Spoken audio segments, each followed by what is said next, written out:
Hey guys, welcome to another podcast. This is the RayQuest Podcast. This is StevRayBro, and my friend over here is... the bitter nerd, Tristan. Yeah. So this week, we don't have a theme. We just kind of, we're gonna improv it, and if it's terrible, we'll just have a theme every time. But just kind of experimenting different formats and trying to, get our idea. There's plenty of podcasts out there already that just kind of recap cartoons that happened that week. So I didn't necessarily want to do that, but it does make things a little bit more interesting, I guess. Yeah, I mean, a theme's a good thing. It's a structure to build on, but sometimes you just gotta be like a lower life form and lose the spine. But also, we kind of don't stay on topic too much, so having a theme just kind of is awkward sometimes, because we'll start at one point and then jump over a 30 fence minutes later, run through a field, and then over the hill, and then, oh wait, we're supposed to be over there. Quick. But, so, how should we start this? I do have Tumblr up. I thought it'd be kind of fun to just kind of scroll through Tumblr, and then that would be, our topic. So it's random and potentially dangerous. So many GIFs. So many GIFs, so much porn. Let's do this. So, let's, first off, let's recap the week, what you watched or played and other things. Let's see. I finally dove back into Pokemon, just getting stuff ready because I'm thinking about buying one of the Sapphire Ruby remakes. Oh, Raz! Yeah. Yeah, that's actually my favorite, abbreviation of a generation. It works. It definitely works better than the other ones because you just have RB, RBY. GS is kind of cool. Yeah. GSC. I prefer just GS. But it's also the worst one to say without the abbreviation. Red and blue, gold and silver, ruby and sapphire. It's just a couple more syllables. I know it sounds, but ORAS just works really well. Mm-hmm. Yeah, the Hoenn trumpets intensify. It was Hoenn, right? Yeah. I can't even remember. I don't. I know Kanto, Johto, Sinnoh? Sinnoh was the 4th generation. Okay, so that one was... So Hoenn was definitely 3rd gen. Still getting over my code, by the way, or at least the cough. It is significantly less, so hopefully we're not coughing the entire time. I do have me some water. And I'm going to avoid the water because having to go to the bathroom makes me fidgety. Mm-hmm. I watched Power Rangers. Oh, God, you told me. I'm so sorry. Why would you do that to yourself? I wanted to, because I always want you to talk more, and, I know I overpower the podcast, which is sometimes beneficial for a podcast. There usually needs to be one person to kind of carry it and then another person to bounce off of. But I do want, have conversations with you so it's not just me talking at you. And I figured Power Rangers is definitely one thing I know. Super Sentai is one of those things. And if we ever get popular enough to where, Yuri of the Wind wants to hang out with us, Yuri of the Wind loves all that, the Sentai stuff. Big fan of Kamen Rider. The Rama Rider, and, he always talks about his end slates and stuff, and, if we ever get him, that'll be awesome, because you two can talk, and I'll be over here playing Tetris or something, but, so I watched the finale to Super Mega Force Power Rangers, and it was bad. Yeah. It was surprised. Was it the extended version? I did watch the extended version. It's whatever was on. Worse. What was on Nick.com while I was working. I'm working on D-Live, which, by the way, I've referred to him as D-Live for 2 months since I know the guy. No one bothers to correct me, and then I hear someone else refer to him as D-Live, and I'm just like, that makes sense. That makes so much more sense. Hey, English language, live, live, they're spelled the same. It's all the same, but the dove dove. So this Power Ranger finale thing, the editing was terrible. Graphics wise, there's at one point where I screen capped it and I sent it to you. Is I think the Black Ranger, he's standing next to debris, and the original series, they didn't have Photoshop or all that other stuff. They couldn't afford it. Special effects was a little bit extra. So props had to be real. So they had props, and so, of course, you wouldn't have characters where they added the props after the footage, on top of the footage. So one of the characters... so when you add a prop, debris and stuff, you want to add a little extra stuff, like shadowing onto the grass, right? So there's a little bit more than just the debris on top of the film, right? So there's a little bit of this grass, and one of the characters walks in the same, area as that add-on is, and his leg just disappears because there's this clone stamped grasp. And I was like, whoa, no, how do you mess that one up? And what bugs me about that is with the previous season Samurai, they actually did a really good job with covering up stuff. Mm-hmm. Like, the morphers are different, but they still use them as, like, their magic device. Right. And so they After Effects in the current morpher into the Sentai footage, and it looked excellent. Like, you never would have known the difference. But this, it's just like, Zachor, the producer, burned up so much of the budget just recreating bad guy scenes that were only used for 5 minutes throughout the entirety of the 20 episodes that by the time they got to this, they weren't even paying the guest actors. Really? I'm pretty sure they all came out for a free ticket and a meal. Oh, are you talking about, like, the guest Rangers? Okay, so there's a lot of backstory behind that, which I know you're familiar with, but we're going to recap to make sure I know what I'm talking about. But, so, in the episode, there's this really hokey and terrible cringeworthy thing where, I forgot what, but I guess the Power Rangers lost a little bit. They looked like they were winning for a while, and then just randomly, because the plot needed them to, they go away for a bit, and these citizens are helping out people, and each citizen's actually a Power Ranger that none of the current generation of kids would know who the fuck they are. But, out of nowhere, there's just, a fireman helping someone, and then he, like, turns his head to the screen, and then a silhouette-y, like, see-through Ranger helmet just appears over his head. And it's really, really random. And, like, from behind-the-scenes standpoint, they basically sent a letter to every Power Ranger, any character that played a Power Ranger. Not every. Like, they actually ignored a couple. Really? Like who? A lot of the Disney season Rangers. Really? Yeah, Zachor just kind of has a mad hate-on for Disney seasons, because he wasn't involved. Or, okay. I think he was involved, but it was like, he was more happy with Bandai seasons. That was actually shocking to see that no one from Dino Thunder, except for Tommy, was in it. Yeah, and he wasn't as a Dino Thunder Ranger. Right, well, he was awkward in that. I'll explain in a second. But, so, like, randomly, these Rangers are helping people, or humans are helping people, and then, like, the helmets appear. And there's no explanation for it, and it looks really, really bad. Mm-hmm. Like, it's not cool looking at all. It just looks awkward.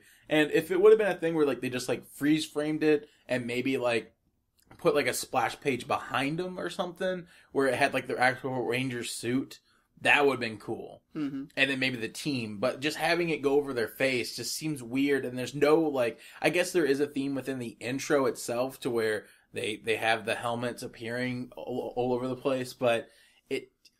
They were... Okay. In the Sentai footage, Gokaiger, it was any time they had to reactivate the power of a past team, usually a guest star would show up, and for a brief second you'd get that silhouette over his face. But this was over 50 episodes. Right, not just like one quick two-parter or like long gated episode that's going to be a two-parter for reruns. Mm-hmm. And Zachor really likes Sentai. Like, he wants every season to just be a roughly translated Sentai, which didn't work out so well for Megaforce or It just doesn't ever work. Well, one, it can't be because of what they did. Mm-hmm. Anyways, merged to... So apparently they sent letters to most Rangers, something along the line. It wasn't personalized. There was no nothing. In fact, a couple of Rangers felt very insulted by their letter because it was just like, "Dear Ranger, blah blah blah, come join us for this."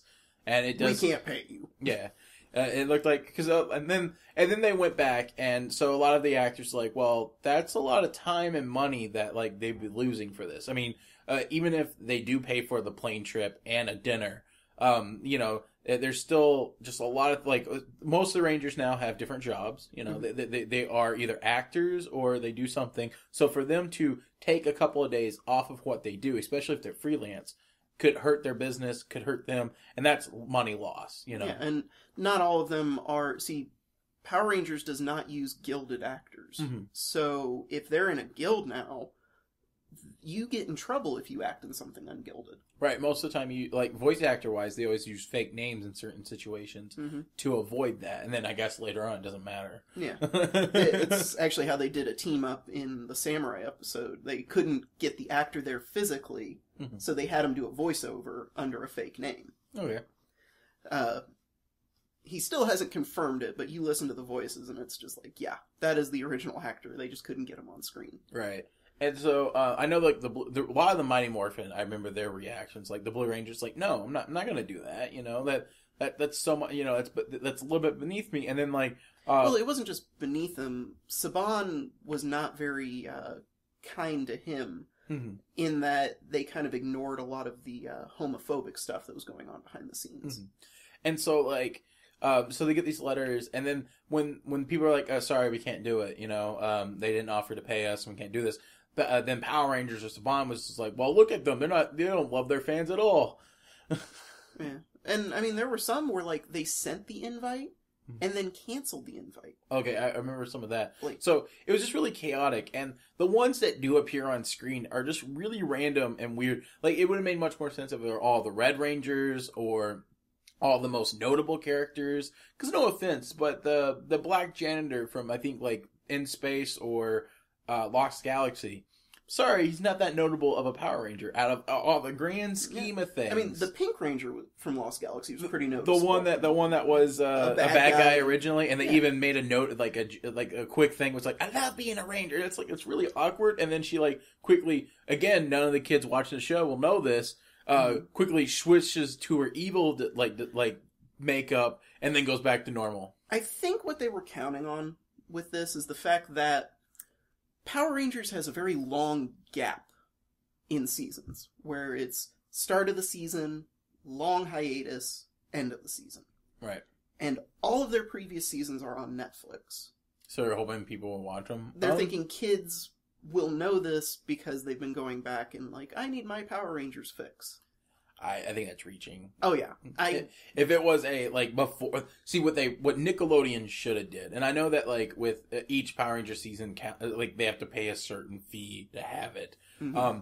They should have did a big, not that Nickelodeon actually loves Power Rangers. I think they just have it, and then they're just like, shit, we have it now. Yeah, like the only thing they hate more than Power Rangers is Legend of Korra.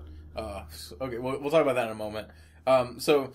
Basically, what they should have done is aired the most popular episode of each season up to the premiere. Mm-hmm. It should have been like a Friday thing, Friday night or whatever the best time slot for action shows are, and then up to that, every season of Power Rangers, you know. And then that would key in the kids to know who these Power Rangers are. It would have been a big event, I think. I think a lot of parents would have been able to get, oh, you know, I remember that when I was a kid, you know, sitting with their 5-year-old. Well, it's like, when Disney owned Power Rangers, they would do that kind of stuff all the time. Mm. Like, they owned the rights to the whole library, and it's like, if they needed to build up stuff for a finale, they would air previous seasons. Yeah. The only problem with Nickelodeon is that Nickelodeon owns the most current Power Rangers. They have a contract with Saban where they are the exclusive rights to the airing rights to Power Rangers. Now, I'm assuming they probably have to pay a fee for each season. You know, like they can't just air any season they want. Well, I think they can. They can? They are the only place that can air Power Rangers. On television. On television. Obviously, online rights are a little bit more different. But, I mean, I think there's been things on Nickelodeon.com where, like, they've had previous seasons up for air. Okay. Because I know, like, shows like Community, for example... Comedy Central owns the exclusive rights to the syndication of television for Community Season 1 through 3. 4 and 5, they don't. Hulu has them. Mm-hmm. So. I mean, I almost wish some other... I would almost be happier with Power Rangers on Cartoon Network more than Nickelodeon. At least... Well, Cartoon Networks actually went back to liking cartoons, which is not nice. Action cartoons. Just no, I mean... Yes and no. I mean, obviously Ben 10's gone. Steven Universe is more comedy than it is action.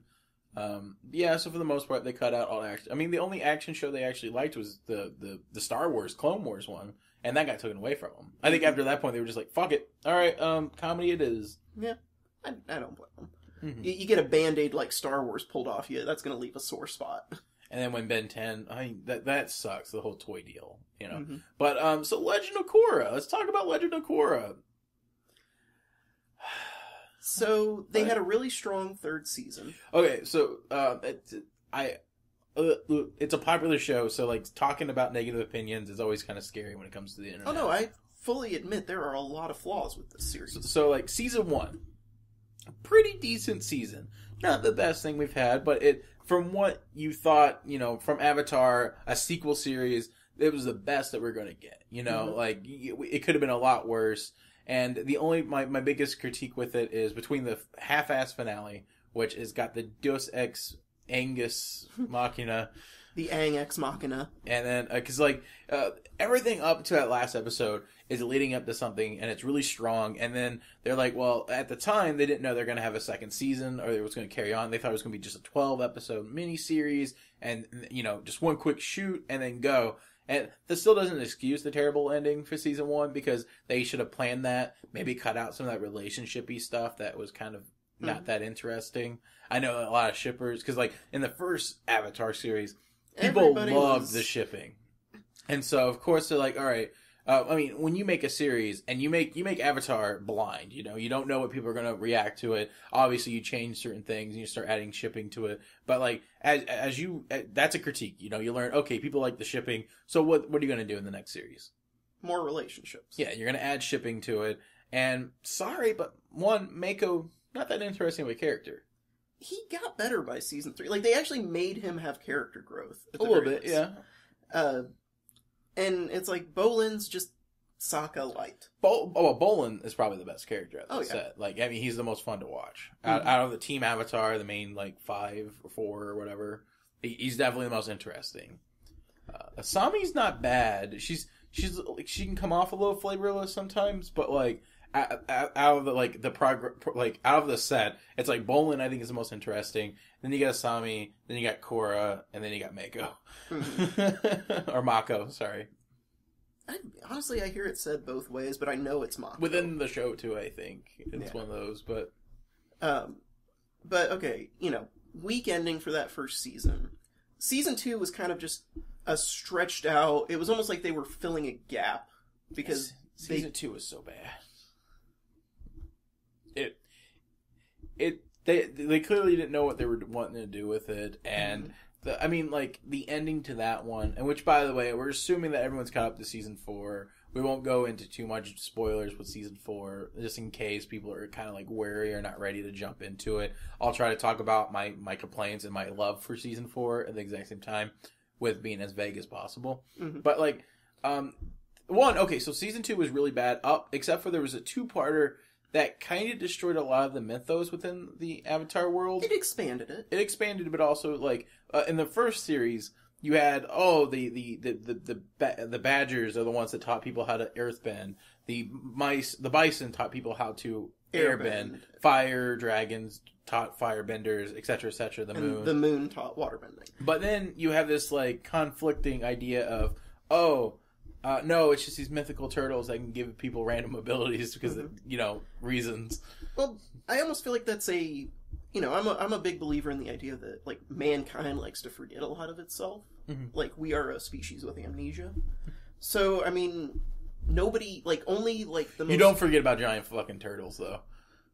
They hadn't. You look at a lot of their architecture, the turtles are there, but how many... If you go up to, a person at an Asian temple, Chinese or Japanese, and they've got those dog statues, the foo dogs. Mm-hmm.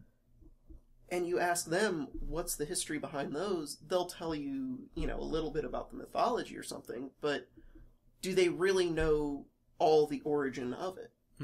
Well, so to kind of argue with myself, obviously the turtles gave them the ability, but the 3 animals on a moon, one's not like the others. I'm going to say it's the moon fish. I'm going to say that those taught them, refined it. Yeah. So, those are the ones that they based their whole culture around versus the turtle gave them the ability. Those are the ones that gave them the techniques. Yeah. And, after Avatar 1 sealed off the spirit realm, they wouldn't have had any reference or any continued contact with the turtles. But so the 2-part history of the first Avatar, really, really good. If anything, that's the only reason why I even season 2 is allowed to remain. Mm-hmm. And then the finale was just kind of bad. Again, they're not really good with their finales. I feel like the whole reason for Season 2 was to set up the return of a certain type of bending in Season 3. Mm-hmm. Definitely. I mean, the airbending, again, it's okay, because we're not spoiling Season 4. The thing that's, like, I felt like after a giant 2-foot, or what was it, 50-foot Korra, all the rules are off. Yeah. So at the finale of Season 2, Korra becomes a giant energy being to fight a dark avatar energy being. Season 2 felt like fan fiction. Not even fan fiction, because fan fiction tends to stay within the rules of the universe it's writing in. I mean, I love the Spirit Realm. I loved where they expanded the Spirit Realm and everything. Oh, yeah. There's definitely good, but there's a lot of bad. It could have been cut down to 6 episodes. Yeah. And I'm saying 6 episodes, not counting the 2-parter, because I feel like the 2-parter, that could almost be a that should have been movie. I was going to say, that should have been like a mini, like a special, like an OVA type of thing. I mean, remember when Nickelodeon used to do that for, like, how many Fairly Odd Parents TV movies? Those actually count as episodes. At least Danny Phantom, because I thought you were going to reference Danny Phantom, which I have all on DVD. That makes me really happy. Because they're no longer on Netflix. But, like, all the TV specials just count as 2 episodes. Because they're only an hour long. I remember, I felt like they were longer, and they were definitely, like, put up as events, you know? Mm-hmm. Like, Urban Jungle, and, I forgot what the other one, Ultimate Enemy, and etc. I think that was a Ben 10 episode. Ultimate Enemy was, the one where, Danny Phantom, there's an event that, like, sets off to him tearing out his Phantom half, who becomes evil, because it also goes flat. One. Yeah. Alright, so Season 3 of Korra is really good. Like, I have this thing where certain things make me forgive the past. Mm-hmm. Season 3 makes me forgive every single flaw of Seasons 1 and 2. It doesn't make me forgive, but it definitely eases it for me. And, like, right now we're just kind of talking about opinion without really, like, adding anything to it, which is, like, the worst sin you can do when talking about stuff. But, like, Season 3, just, there was just, I'm trying to figure out, like, the way to, like, say it without, you know, just, like, okay. We get a villainous airbender. Okay, so first off, they bring back airbending, which is unique, because that's something that was, you know, very present in the original series. There's no more airbenders, you know, we have to repopulate them, and then, due to Korra, like, bending the spirit world and the real world together, now randomly people are gaining the ability to airbend. It was people who would have had it anyway if it's almost like the ability went into hiding when the Fire Nation started exterminating the... Well, because there's a lot of, like, earthbending people that got airbending. And then Boomy, for example, that makes sense because his father was an airbender. Yeah. But... And it's, I mean, I almost want to feel like it... because the airbenders were nomads. They could pop up anywhere. Mm-hmm. And that was something unique about them, because you go to their temples and there would be all these different types there, and that strengthened their culture almost. Mm-hmm. Oh, okay. So, one of my biggest problems with Season 2, to specify what my problems are, instead of just saying it's bad, was we kind of got a little bit of a light of Aang and his family. And Aang's children together are just not fun to watch. They bicker a lot, and like it's the level of like Gwen and Ben from Ben 10 bickering, where it's not entertaining. It doesn't add anything to it, except for it just kind of made it painted Aang as like this terrible father. I kind of understand it. It's like these kids all had to live with this idea that their dad was basically Buddha. Yeah, like king of the world, the most important man, and that, you know, that's definitely something that Aang was, one, from when we left him in Avatar, was not ready for, not matured enough for. Obviously, he matured a little bit, but, like, he didn't know what to do, and he tried. And, of course, it makes sense that Tenzin got the most love, or at least attention, due to the fact that he was the only airbender of the three. He was the one that was supposed to carry this big thing that is a huge part of Aang, airbending, and air nomad culture. And yet it almost turned him into the opposite of Aang. He was very rigid and stern and not all that open-minded. I mean, he even admitted he couldn't enter the spirit realm. Mm-hmm.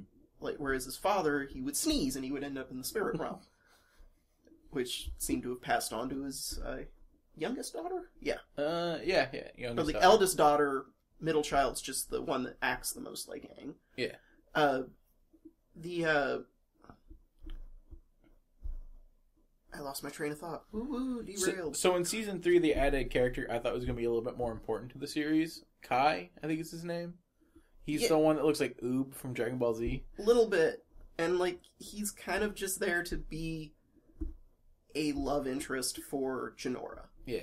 And to push her as a character. Well, because, like, he gets introduced, like, in the second or third episode in season 3. Mm-hmm. And, I thought he was... Because how he looks, he just looks like Aang, but with dark hair. skin. Darker, hairier Aang.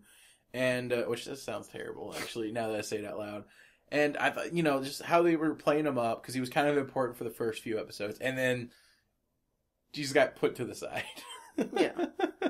And, again, maybe it was the fact that I was drawing conclusions, because, like, every time I saw him, I was like, it's Oob! It's Oob! It's the kid from Dragon Ball Z that was supposed to be important, and then wasn't really important. If you make a kid that has that same haircut, you automatically forfeit your main character to license. But, now I remembered what I was going to say about, like, Aang and fatherhood. It's like assuming Harry Potter would be a good father, either. Well, I guess Aang didn't really have a father. He didn't get that growing up part, so he just kind of, going from the beginning. Which makes me terrified for my children. Because, one, I'm a man-child. There's this Thomas Sanders guy on Vine. Like, I just recently started Vining and looking at Vines and stuff, right? And, like... He has this joke, like, a recurring joke where he's, like, got the scarf, or not scarf, but the sweater over his regular polo, and glasses, and he's acting like a dad, and every time just like, oh, there you are, let's play with the kids. It's like, the floor is lava, and, like, the camera pans at her, who looks sad, and pans back over, and her father's gone. Instead, he's on something, like, you're in lava, you're burning up! Like, and, no. That's gonna be me. I'm definitely gonna be the one that's gonna be playing with the toys as well. And, I if I ever find someone that's willing to, be in a relationship with me long enough to want to have a kid with me, I'm sorry, but they're gonna be taking care of 2 kids. Legos solve everything in that situation. Why you say? Oh, because it's a together sport. Which makes me remember something else I want to talk upon. Spectator games. Don't let me forget about that. Spectator games. I want to finish up our little talk about Korra. Okay. So, Season 3, I love the villain. Oh, the villains, one villain in particular, the Airbender. I'm really bad with names. Zahir. Zahir. Okay, so first off, they introduced a 4-man group that all have different airbending, or all different bending abilities. You have Combustion Woman, I forgot what her name was, but she had the same abilities as Combustion Man, which is even referenced by Zuko. Yeah, he's just like, I sent a guy that had the same ability to kill the Avatar. It was a different time. And then the other character's like, I tried to kill an Avatar too. Don't feel bad. Yeah. Then you have the Waterbender without arms, which totally makes me angry a little bit because it's specified in the original series that you have to... all waterbending abilities is through arm movements, and she has none. Well, they say that bending can be achieved without movement. Remember Boomy, or the original Boomy. He's like, he could bend with his nose. So I'm sure that it's more about... She probably has to almost imagine herself with arms and push chi. Well, I mean, she does because she makes water arms, tentacles. Yeah. So you have Combustion Woman, you have Armless Woman, you have the guy that can do lava bending. Which I thought was cool. Which, really cool thing about Bolin is the fact that in the entire season he's trying to learn how to do metal bending. And he can't, and then he finds out, oh, no, I'm a natural, lava bender, which is really, really cool. It's a perfect Bolin moment, because, like, the look on his face when he realizes that, he's like, yeah. I can do this. And then you have Zahir, who has the ability to airbend, and is probably the best airbender in the series. Yeah, and the funny thing is he was not born an airbender. Right. He was obsessed with them. Yeah. With embracing the void, which is an actual concept in Buddhism. Well, what's really cool is that he mentions that he's like, hey, you know, the fact that I now can airbend, I think that is whatever the Avatar's equivalent of God, basically saying, okay, you have divine right to do what you got to do. And I feel like if I woke up randomly being able to airbend, I would probably be like, you know, that there is a higher power involved. Just happened to be Korra. And so, like, the four villains are just really well written and just very interesting. The first half of the season is about them breaking out of their prison. So they were captured previously. For trying to kidnap Korra. Kidnap Korra. And then now they're trying to do it again. And I think the only one that survived was Zahir. Yeah, I don't know if the waterbender or the lava... I think the lava bender's definitely dead. And the combustion bender... Whoo! She basically was about to combust someone, and then metal just goes around her face. So, if she's alive, there's definitely brain damage. No, she's gone. I mean, whenever they do the silent death in Avatar, which I almost want that to be the trope starter of just like, we got to show death in a kid's show. Stop all sound. It works so well. That or playing classical music. I think the stopping sound almost works better because it definitely does. But like Spectacular Spider-Man, we talked about a little bit about last. They had a whole episode that was all the big crime bosses fighting each other in an opera, and they didn't stop the opera music. So like the whole episode, it's just that was pretty good. It's so. I'm sure kids didn't like appreciate it as much, but like it works so well. Weird music works. You know, it's interesting how matching music can work for a fight scene. Have you ever seen the movie Face Off with Nicolas Cage and John Travolta? I have not. There's this scene where there's this like John Woo style gunfight, and Somewhere Over the Rainbow is playing. That sounds beautiful. And I'm just like, it's one of those scenes I could just watch again and again. Mm-hmm. So Avatar Season 4, I do have some problems with it. Again, try not to spoil it, but there is a character that is, like, thrown in from the previous series. She gets added into the cast for a little bit. I think we can reveal who it is. I mean, Tumblr's done a good job spoiling I feel like that was introduced... If it was introduced before episode 3, I'm okay with it. I think it was 3 or 4. But anyways, Toph makes an appearance, and... She's her gruff, lovable self. Right. The only problem with that is that, like, she can apparently hear everything that's going on.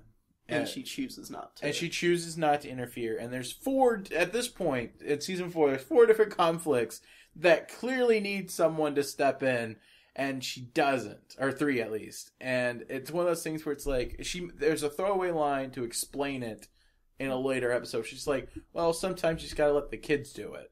Yeah. And it's just like... I liked there was a comic somebody did of like, you really think it's a smart idea to have a 70-year-old person in a battle, and then it flashes back to the battle to retake Ba Sing Se, and it's all the old White Lotus members, and they're all like, where's my pills? Are we going to the grocery? My foot itches. But, yeah, that was interesting. That kind of upsets me. But, also, so, like, as the story goes, Season 4 needs to happen after Season 3. Mm-hmm. The problem with it is that Season 4's villain, who's voiced by Zelda Williams, Robin Williams' daughter. Yeah. I didn't know that. Yeah, that's, I found that really... She sounds so vicious. I know, like, because she's the villain, right? So she's not, you expect to do some kind of, like, wacky comedy character because of Robin Williams, but no, she's full on, what's her name? Kuvira. So in this one, it seems super bland after having such 4 cool villains from the previous season, and then you also have the Dark Avatar, which as fan fiction-y as it is, still very interesting. And then you have Anon, the guy who can take away people's bending ability and have a mask. You have all these interesting characters, and then you have female Hitler. I wouldn't put it to that point. She's not genocidal. She just wants to conquer. Right. You have this dictator who kind of has she's kind of a Hitler proxy a little bit. Not to the extent of a Holocaust, but like dictator. You know, like I'd say more of because they draw so much on Asian culture, China or North Korea. Right. And she's just really, really bland in comparison. Mm-hmm. She should have been like either the first or second person they interact with. And now, obviously, her story can only happen after Season 3, but it's just really off. I think it's... Okay, so first season it was a villainous waterbender. Second season, villainous... seasons 1 and 2, it was villainous waterbenders, wasn't it? So, first entire series was villainous firebenders. Yeah. So you have the opposite with water, and then you have 4. Well, you also have villainous airbender, and so, like, obviously the next set has to be Earth, but it's the most boring of the set. Yeah, it's almost like we're re-experiencing the Kyoshi event, where it was some guy was trying to make the Earth Nation a conquering place again, and Avatar Kyoshi just created an island so that he couldn't conquer her island, and he ended up dying. Yeah. Like a very bland story. But you think about it, the times an Avatar lives in just always seem to be full of that stuff. Like, was there ever an Avatar where it was like, wow, nothing's really going on, I guess I'll just focus on training? No. Though the last 2 are the first ones to actually do certain special bending abilities, so that's interesting. I mean, it's like, I like that there's a subset for every bending. Like, so I guess technically air is not really spiritual or spirit bending, but no, it's... a lot of people like to loop it into it, but it's not. No, spirit bending was like the base of all bending. It's what the turtles used. Right, so you have fire that turns into lightning, you have... ground has 2. It has steel and lava. Most people can only do one or other. It's a Pokemon. Yeah. You get to choose the evolution. Water can do blood bending, but it can also create ice. It's also healing, too. Yeah. So it almost has 3. Yeah, and then swamp bending's a little different, too, because you basically control plants. So. The only thing we really got with airbending is it makes an excellent form of assassination. Oh, yeah, Scariest form of bending. Like, it beats blood bending for me. Oh, the suffocation? Yeah. Suffocation. And, like, no breathing. That's a song. I stopped him. He was going to say something, and then he realized what I was doing. Like, my theory was, before they brought back airbenders, that there was actually a 5th airbending school. Or temple. Or whatnot. Because you think about it, airbenders could assassinate people without leaving any traces. Are you trying to tell me that airbenders are the ninjas of the Avatar? Yes! Yes, I was thinking they were gonna go that route, because it just seemed the most profitable. And it made sense. Instead, the one guy became a god. Flying, and he had to give up all his worldly desires. Which helps that Combustion Woman was his girlfriend, and she blew her own head off. Yeah. Which, that was actually a pretty good character moment. I mean, when you think about it. Well, what's interesting is that, like, so, again, I'm trying not to spoil Season 4, because it hasn't ended yet, but the most recent episode, I don't know if you've seen it or not. I know some of the things that happened. There's some parallels between this season and last season, where, like, or most of Avatar, where people are noticing that, like, 2 characters say something like they love each other, and obviously one of them, like, well, with that too, the Combustion Woman and the Airbender, they do love each other. And this one, 2 people say they love you, and they clearly don't. And one died last season, so that means one dies this season as well. And it's so obvious, it hurts. It's probably going to be what pushes Lin Beifong and Su Beifong over the edge, because it's a family member. Right. So, enough Korra. Korra is just so indifferent for me. There's definitely parts I love. But, like, when you see it online, you see so many people, like, talk about it like it's the greatest thing ever. And, like, I can't help but see all these flaws with it. And, you know, like, I definitely see flaws with Ben 10. Don't get me wrong. I mean, we might have a 2-hour conversation about Ben 10. But I definitely know it's a kid's show. I definitely... well, that was part of the things we talked about. You know, it's just, there's different flaws with it. You just... I don't know. With Avatar, I'm just like, it's a 6 or a 7 out of 10. Not 5. I'd say a high 7. High 7? Like a 7.5. Like, if Season 2 knocks it down for me. Yeah.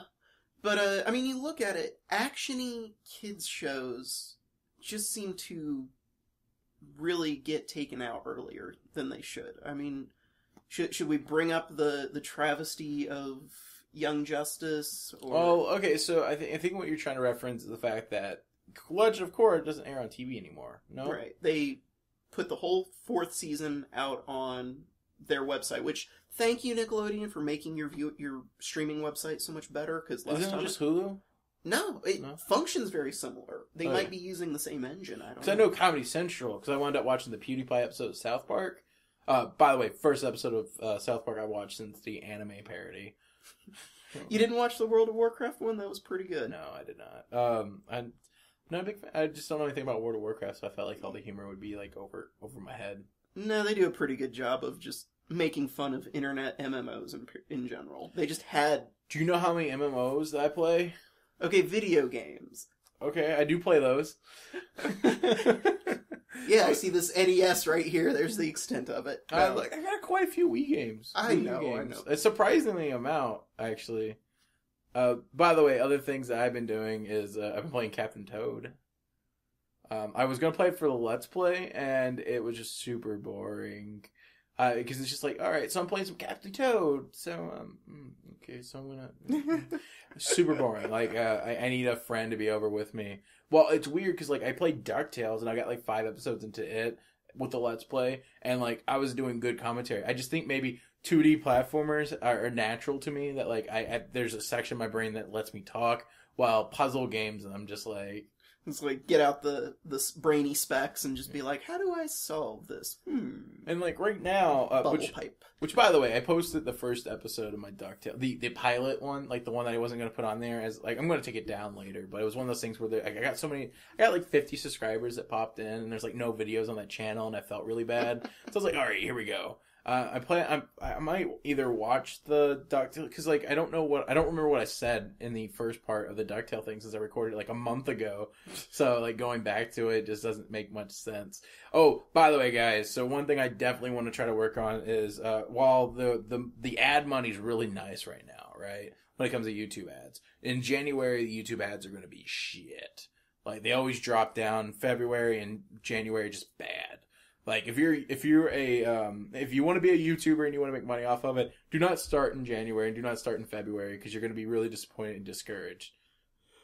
Start in December, because it's going to be great. Like, I made a lot of money off the ad revenue, and it kind of helps that the Five Nights at Freddy's videos are so popular too. But, so, like, as much as I want to get that ad revenue, I also don't want to I don't like making shitty products, you know? As much as the gaming channel is going to be a product, you know, and it's supposed to be this thank you love letter to the fans, you know. Obviously it's partial to increase ad revenue so I can focus more on YouTube and less on, you know, doing freelance work, and maybe even focus more on doing animation stuff. Like I right now I've been looking at a lot of other people's stuff, and I'm like, man, everyone animates so much better than me. Like, I know I can do it, but I don't give myself the time to do it, because right now I have like 4 different freelance projects I need to be working on. Instead, I'm doing a podcast, but yay! If it wasn't for the fact that you could hear I dropped my pen, I was going to scrape it against the Cintiq. But the fact that you could hear me drawing while doing this, I would be drawing right now. But, so I'm sorry for the people that are like waiting for the gaming channel. I'm going to try to start in January, like 2015. I'm going to start rebranding the channel, higher content, more animation stuff. I'm going to be better. I say that now when I'm motivated and it's only like 6 o'clock in the afternoon, you know, and then by the time the podcast is over, I'm probably like, I'm just going to go to bed and work on it tomorrow. Play some Bayonetta. Nah, I'm trying really hard to get fit. I'm still not done with Bayonetta. And it's like 4 podcasts later, still haven't played it. Instead, I've been playing Captain Toad instead. Hey, puzzle games are relaxing. Oh, Captain Toad is so good. It's cute. It's one of the best looking games out there right now. The stylization of it's perfect, and the style of gameplay is great. It's kind of a mix of mobile games of short and quick and addicting, but also the quality of having a console. Mm-hmm. Mm-hmm. So something to talk about is Disney released 2 different things we should talk about today. I know the Inside Out trailer. Inside Out is definitely one that I want to talk about, and then Star versus the Forces of Evil. Oh my god. First, let's talk about Inside Out. It's kind of a short thing since it's a small... Oh, both things have very little to talk about, but we're probably going to expand it to 20 minutes each anyways. But Inside Out, if you're not familiar with it, it is originally kind of advertised as a story inside the human mind, which sounds super, super interesting in comparison to Talking Cars 2.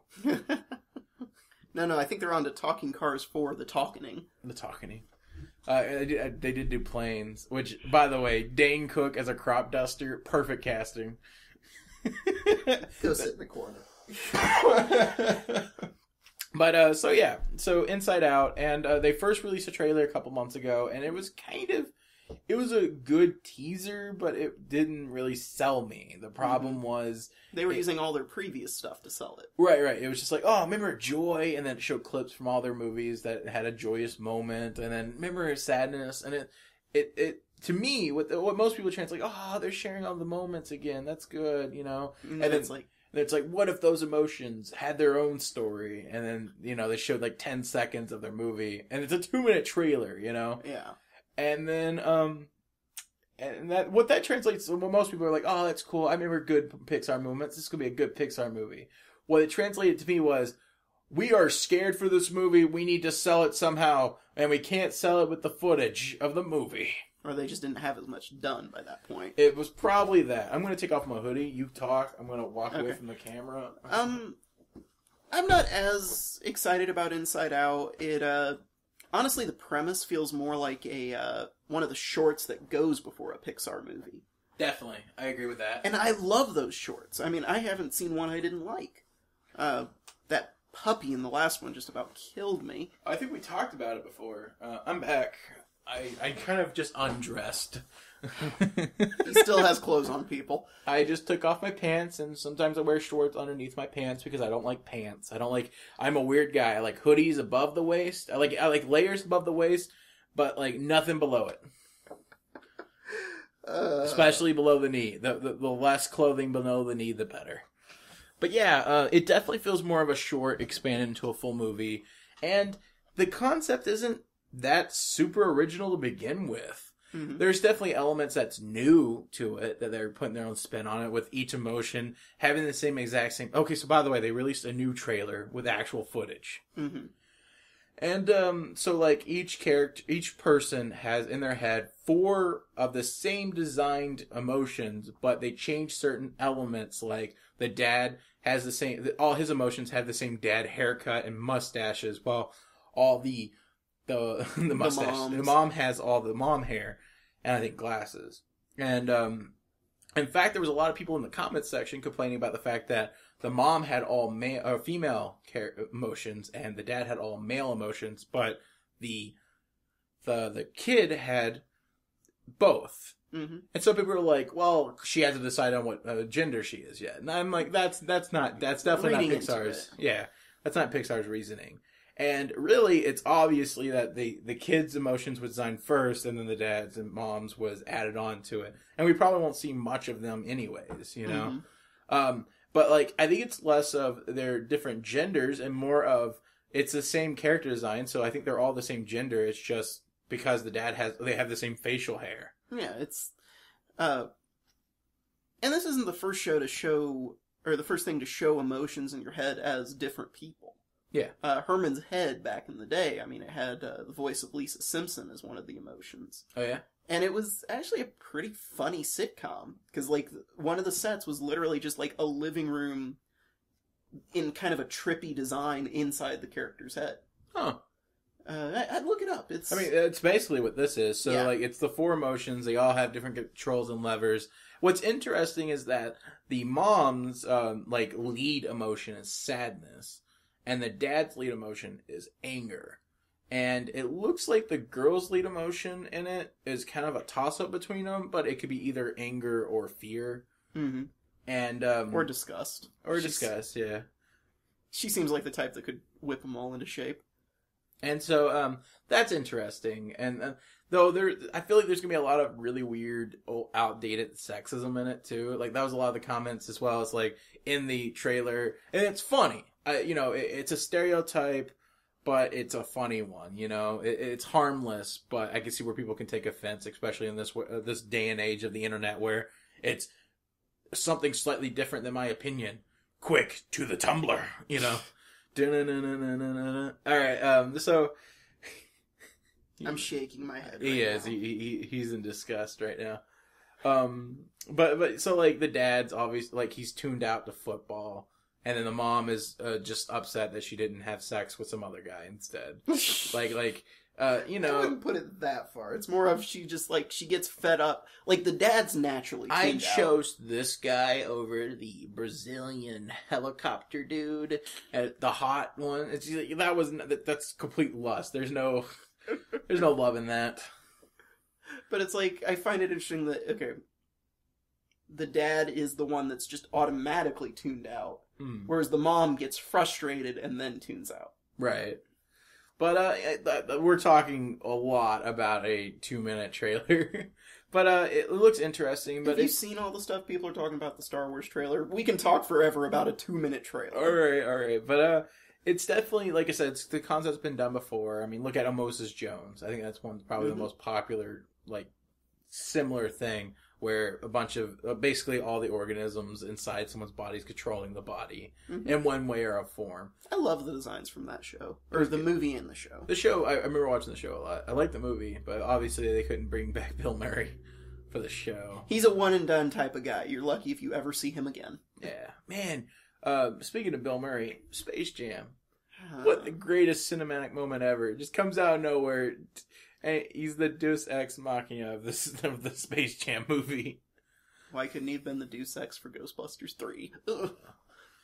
Well, and then there was another one that got compared a lot in the YouTube comments. Because by the way, I do read YouTube comments. I'm one of those sad people that, I love the app because it has it where the YouTube comments load and you have like a section for the actual video you're watching. So I can both look at the video and read through comments at the same time. I like YouTube comments, even though most of the time it's usually garbage, in both positive and negative ways. You know, it's usually, if it's one thing, it's usually just positively, just people, you know, talking about how great something is, or it's someone tearing it down, but there's never really like any discussion. Or somebody saying first. Oh yeah, first. I'm gonna start just putting no, I'm not gonna ruin it. Anyway, I guess I ruined it, but I used to put my videos on listed and then type in first and then send it. And like some people didn't realize that, and they're just like, every time. But the other one was, there was apparently a short, I forgot what it was called, but it was the left brain, right brain control. Instead of having 5 emotions, it was 2 brains. Obviously one represented the penis because it was the lustful one, and then there was the one that represented like fear, you know. And so like it was just the two trying to coax this one lady on a date, and like they kept changing, you know. So it went from like hello, you know, really suave, the more lustful one, you know, trying to woo her by dances and like you know, ordering her, like there's a part where like the smart one or the shy one like ordered her meal, and it was like, oh yeah, so it's low carb so you don't get fat, you know, like Miss Stoke. And then like the other one, you know, pushes him out of the way and controls him, and it's like, I cooked it for you, and like, you know, like takes something, throws it in the air, chops it, makes the salad for him or whatever.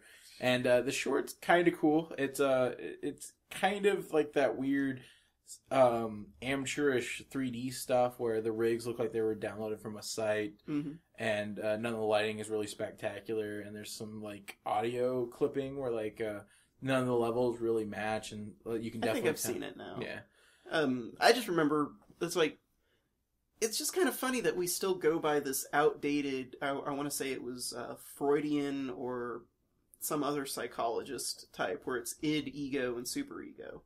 Where it's, ego is us, you know, just the balance, and then id is inner desire. What we want it now, we get it now. And then superego is fear, loathing, basically having one of your doubtful parents in your head. And like, I'm pretty sure they've disproven it, but I don't know how this kind of stuff works. Yeah. But it's just funny that we're still using that kind of layout. Definitely. So the other Nintendo, I got Amiibos in my mind because I went like shopping today, sorta. So like basically, I went out to lunch with my roommate, and Best Buy's next to us, so we figured we'll stop by Best Buy, and the new Amiibos came out today. Kind of.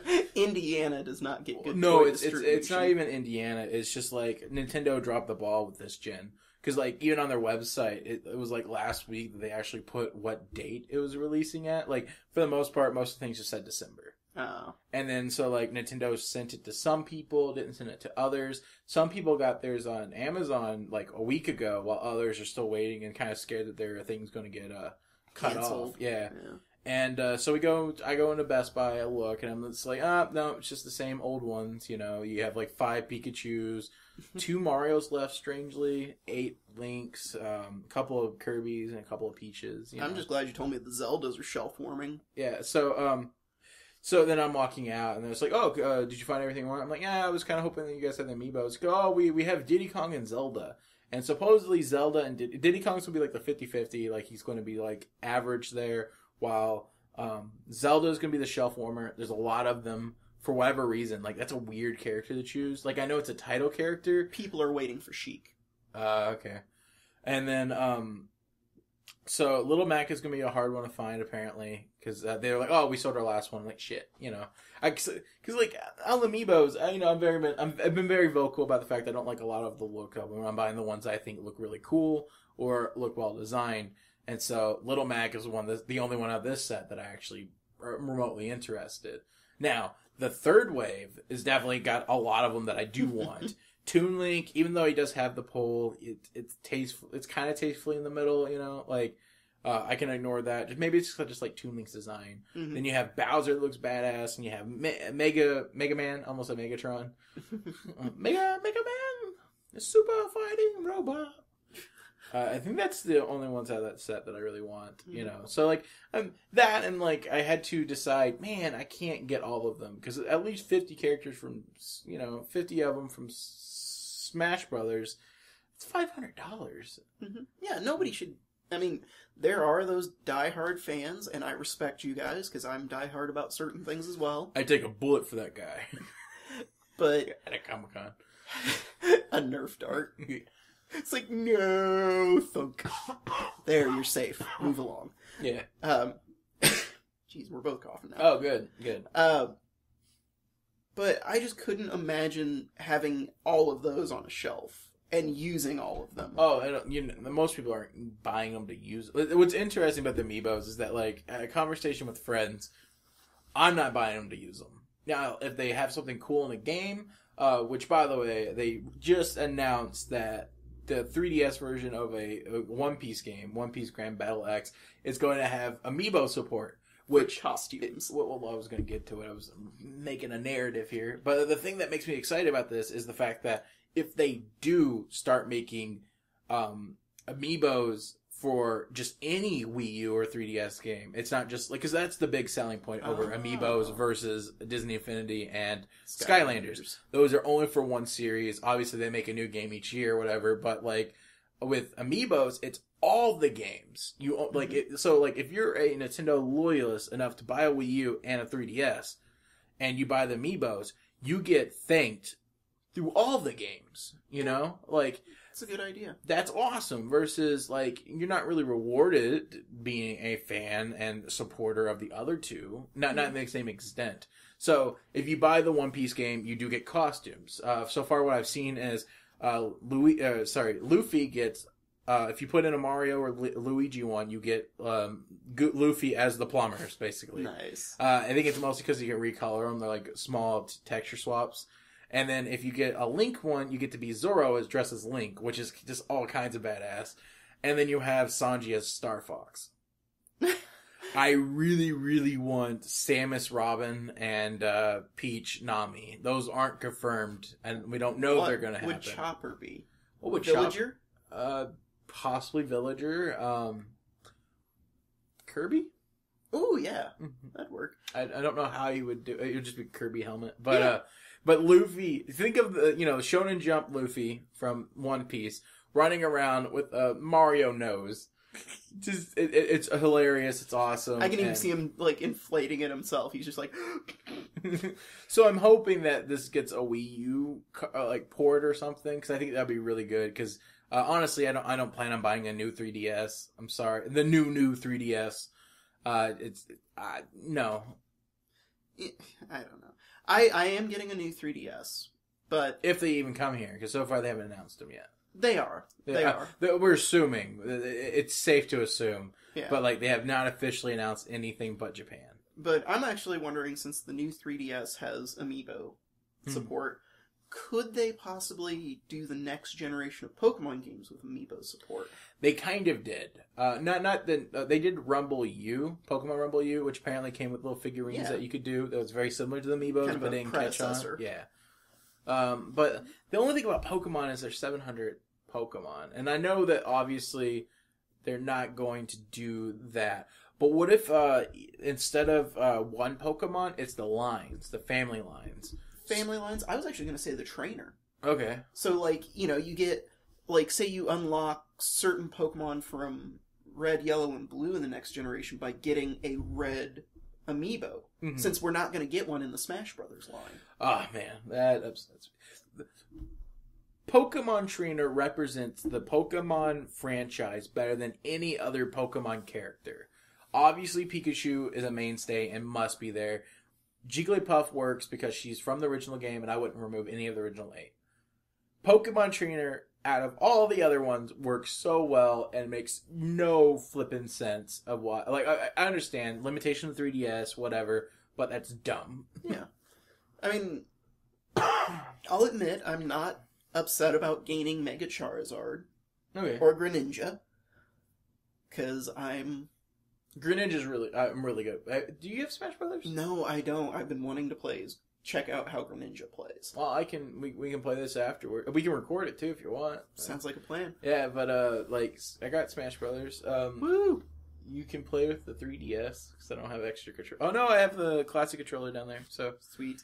I would get a GameCube port, but they're apparently sold out. Nintendo really needs to listen to the fans on that one. Make more of them. Well, apparently, so the thing is, you can't take any of the rumors as face value. Yeah, because like GameStop, for example, I stopped by them before picking you up because like, well, I got an hour beforehand. I don't want to just sit here, and I don't want to get into anything on the computer because I'll lose track of time and then be late. But, like, so I was like, all right, I'll stop by, Walmart. They didn't have any of the new Amiibos. I just want that little Mac, and I go into GameStop, and like, sorry, we don't have it. By the way, you better get them quick, because they're going to be collector's items. They're going to be so rare. And it's like, yes, Marth, the Wii Fit Trainer, and Villager, those are all 3 rare ones at the moment. Is Nintendo really not going to make any more of them? Well, on one hand, it kind of makes sense, because, well, they have so many of them coming. I mean, just announced they have like 30 of them, Mm-hmm. And that's not counting the other half of the Smash Brothers characters. Yeah. So it makes sense that they need to pop them out and then replace them as quickly as possible. But, I mean, anything gets reprinted eventually. Just look at, like, Pokemon cards, Magic the Gathering. Everything gets a reprint eventually. Right.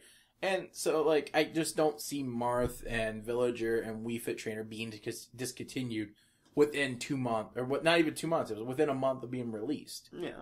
And who's to say they won't do repaints? Mm-hmm. I mean, one of the big things that sells toys anymore is repaints. Really? Because I hate them. Well, okay.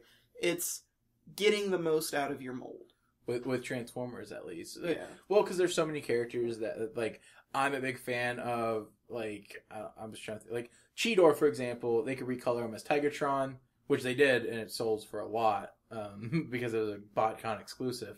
But that's awesome, Mm-hmm. But that's only because within the show, because they set up characters. And with Transformers, there are characters that are set up within the show, so. That are very similar builds. But, I mean, just look at a lot of the superhero figures. You will find so many similar parts between a Superman and a Batman. It's unreal. That's why they have such similar physiques now in the comics. Whereas, if it were up to me, it'd be like Superman would have like a farm boy physique and Batman would have like a very thin, like almost Disney-esque. Yeah, I would definitely build Superman as a tank while, like, with Batman being stealth and ninja-like, I would definitely make him more thin. Mm-hmm. Obviously muscular, but like Aladdin muscular, not... And the funny thing is Ralph. I don't feel like that would change his fighting style either. Like, I like his Arkham, like, Asylum fighting style, where it's just get you on the ground and then just boom. But, going into character designs and all that, that's totally different. But, like I said... people like it. With the toys, it actually kind of got Mattel in a lot of trouble because they were having so many defects because all their characters were sharing similar bucks of the bodies. And then all of a sudden you started getting figures with 2 right legs. Really? Oh, wow. I mean, it was unreal. Kind of like the Amiibos. There's a lot of characters getting 2 arms. I feel like there's just some pissed off factory worker. He's like, I'm gonna screw this up and ruin somebody's day. What you should have done was take it home and then sell it on the internet. Because I think apparently the Peach one went for $25,000, which the Peach without legs is not as cool as 2-armed Samus or 2 cannon Samus. Dual cannons. It's like, but I don't really understand people's mentality of like really wanting it. Like, there's all so between the overpriced Amiibos, overpriced add-on to the Wii U with the GameCube thing, which apparently may or may not get remade. It makes no sense for them not to make more because that just means more money for Nintendo. Who's to say a third party won't make one? Yeah, definitely. I mean, there's already alternatives if you really want it. Though those are starting to go up in price because people are noticing them. Like, there's one, like, you know, the classic controller plugs into the Wii U or the Wii remote. There's GameCube adapters that do it too.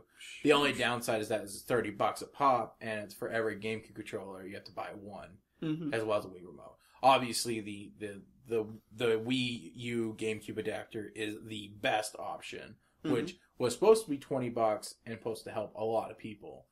But the thing is, all these things are online for such a high price, but are they actually selling for that much? Scalpers exist for a reason because there's people dumb enough to buy their wares. I know, but like have them because like I don't know. Let's move on from this because I feel like we talk about Amiibos a lot on here. They're popular.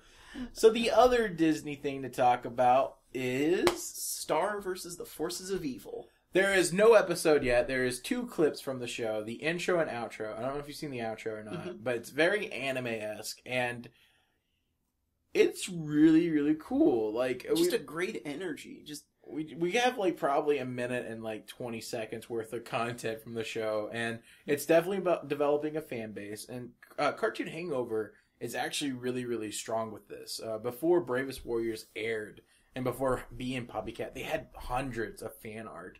Because they were starting the machine before the show happens. Get the hype train rolling. And that's something that I think a lot of people forget. Like, they're so excited about their project. And, you know, it's one of those things where, you know, you want to hold off as much spoilers as possible.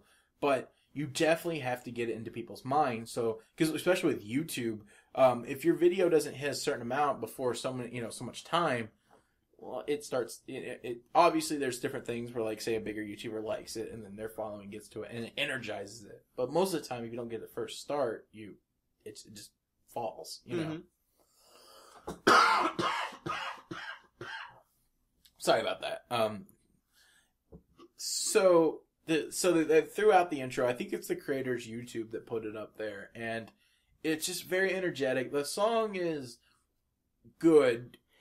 It reminds me of like Sum 41, where it's like the music is good, the lyrics don't quite match it or rhyme. I like it. I like the lyrics. Yeah. I think a little bit of the voice will hit that. Like, you can hear it from, not even like, I don't dislike the lyric or the voice, but I can tell already that it's going to annoy some people because it just hits that certain wavelength that it kind of annoys me a little bit. But maybe it might be the fact that I've watched it like 100 times. And you know, I kind of enjoy the kind of amateurish sound to it. Like, it sounds like it was recorded on something we're talking into. It definitely has that mic interference stuff. But that was kind of popular in that, like, 2000-ish area.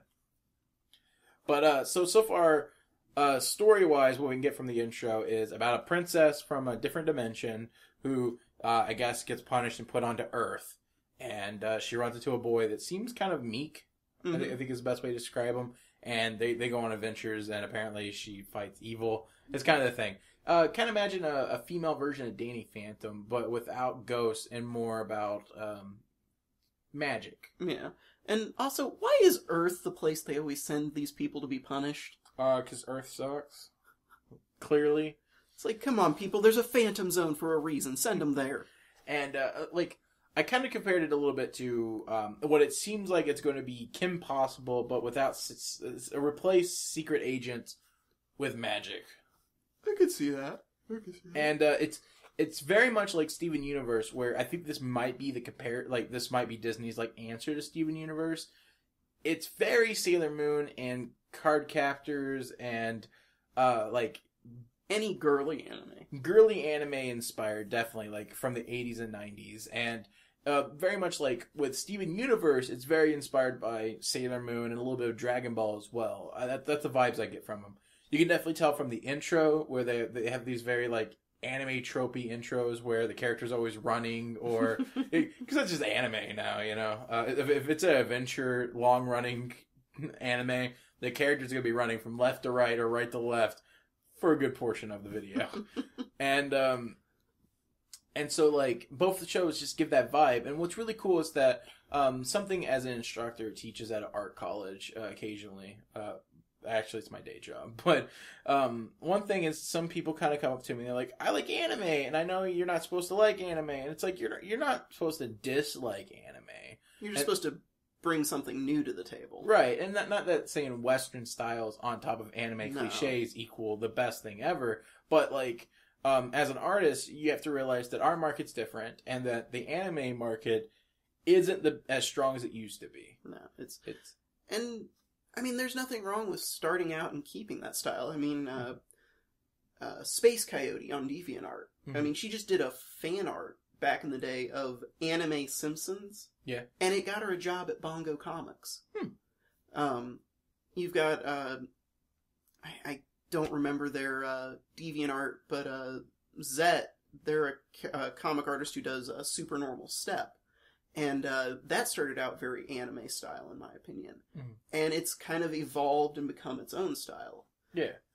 And so one of my things I have to discourage as an instructor is like, hey, look, you realize that the show that you like is what's going on right now. And you creating things based off of what's now, you are in school for another 4 years. It'll be gone different by time. The market itself, like, you should be designing characters and stories that is shaping it, not following. And that's one of those things where, like, it's really hard because, like, I don't dislike anime. You can look at my shelf. I got plenty of it over there. All those cased clothes. Oh, I love case clothes so much. And, like, you know, I enjoy One Piece. I'd buy more One Piece if it wasn't for the fact that it was like $30-$60 a pop for 13 episodes, and there's 600 episodes. I do math, guys. Before you go out and decide you're going to collect a bunch of stuff, realize the math. Well, unless you have parents, and then just go ahead and let your parents buy it. But then when you get a job, you'll realize. The trick is, like, you get one volume for yourself, and then it's like birthday and Christmas. So maybe by the time you're 60... you can get them all. But, oh, wow, that was loud. I'm hurt. Oh, you okay, man? Yeah. Okay. So, so Star versus Universe, or versus the... Forces of Evil. Forces of Evil. It's got a little bit like... So, we were trying to compare it to things. And it definitely it reminds me a lot of Steven Universe. And it's got the same stylized look as Lloyd the Rocket Unicorn a little bit. And it's got a little of that zaniness from Adventure Time, where, like, there's things put together, like the unicorn that has a pair of scissors in its mouth that cuts open holes into the universe. I mean... Is that a reference to Adventure Time? No, but it feels like something that would have... Oh, no, that was in the trailer. I'm so far behind on Adventure Time. I've seen season 1. And I think there was like a certain section, it was either season 2 or season 3 where it got like really creepy, like every other episode, which is like nightmare fuel. And I just kind of like, okay, I'm going to wait and just watch all the big events. So like I've seen Simon and Marcy and stuff like that, yeah. But... Well, I almost feel like the show should have started out like Gravity Falls. Like, in that Gravity Falls knew it could get away with certain things. Mm-hmm. And Adventure Time was more of, let's just ease into it. And, like, you know, if you're gonna break the fourth wall, or if you're gonna try and get stuff under the radar, just do it. Mm-hmm. I mean, Animaniacs had some of the best under-the-radar moments in history. It's... What? Nothing. You moved in the chair and it sounded like you farted. Oh. I wasn't going to try to say it out loud, but you called me out on it. Anyways, so apparently SpongeBob's creator's coming back to the show. Really? Yeah, in 2015, the reason why that Out of the Water movie looks so good is apparently he was part of that. That explains so much. Like, when I went to see Big Hero 6, I was like, oh, it's going to be a bunch of trailers for sequels that I don't want to see, and like almost every one of them, I was like, I kind of want to see this. Yeah, no. Big Hero 6 had a lot of really interesting looking movies before it.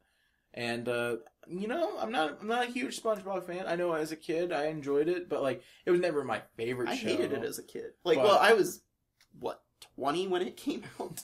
I think I was, you couldn't be 20 when it came out. What year did it come out? I think, like, 98. 98? Are you kidding me? I'm pretty sure SpongeBob came out, like, 98. I swear it's one of the latecomers to Nickelodeon. But, go on. What were you saying? When it first started, I didn't really care for it, and then just randomly, I think I was babysitting or something, and and it was the very first episode.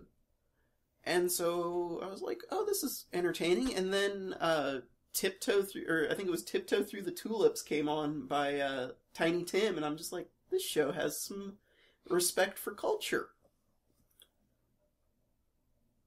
Keep going. Keep talking. I'm still looking. He like looked over here trying to find it too, and I'm just like, 99.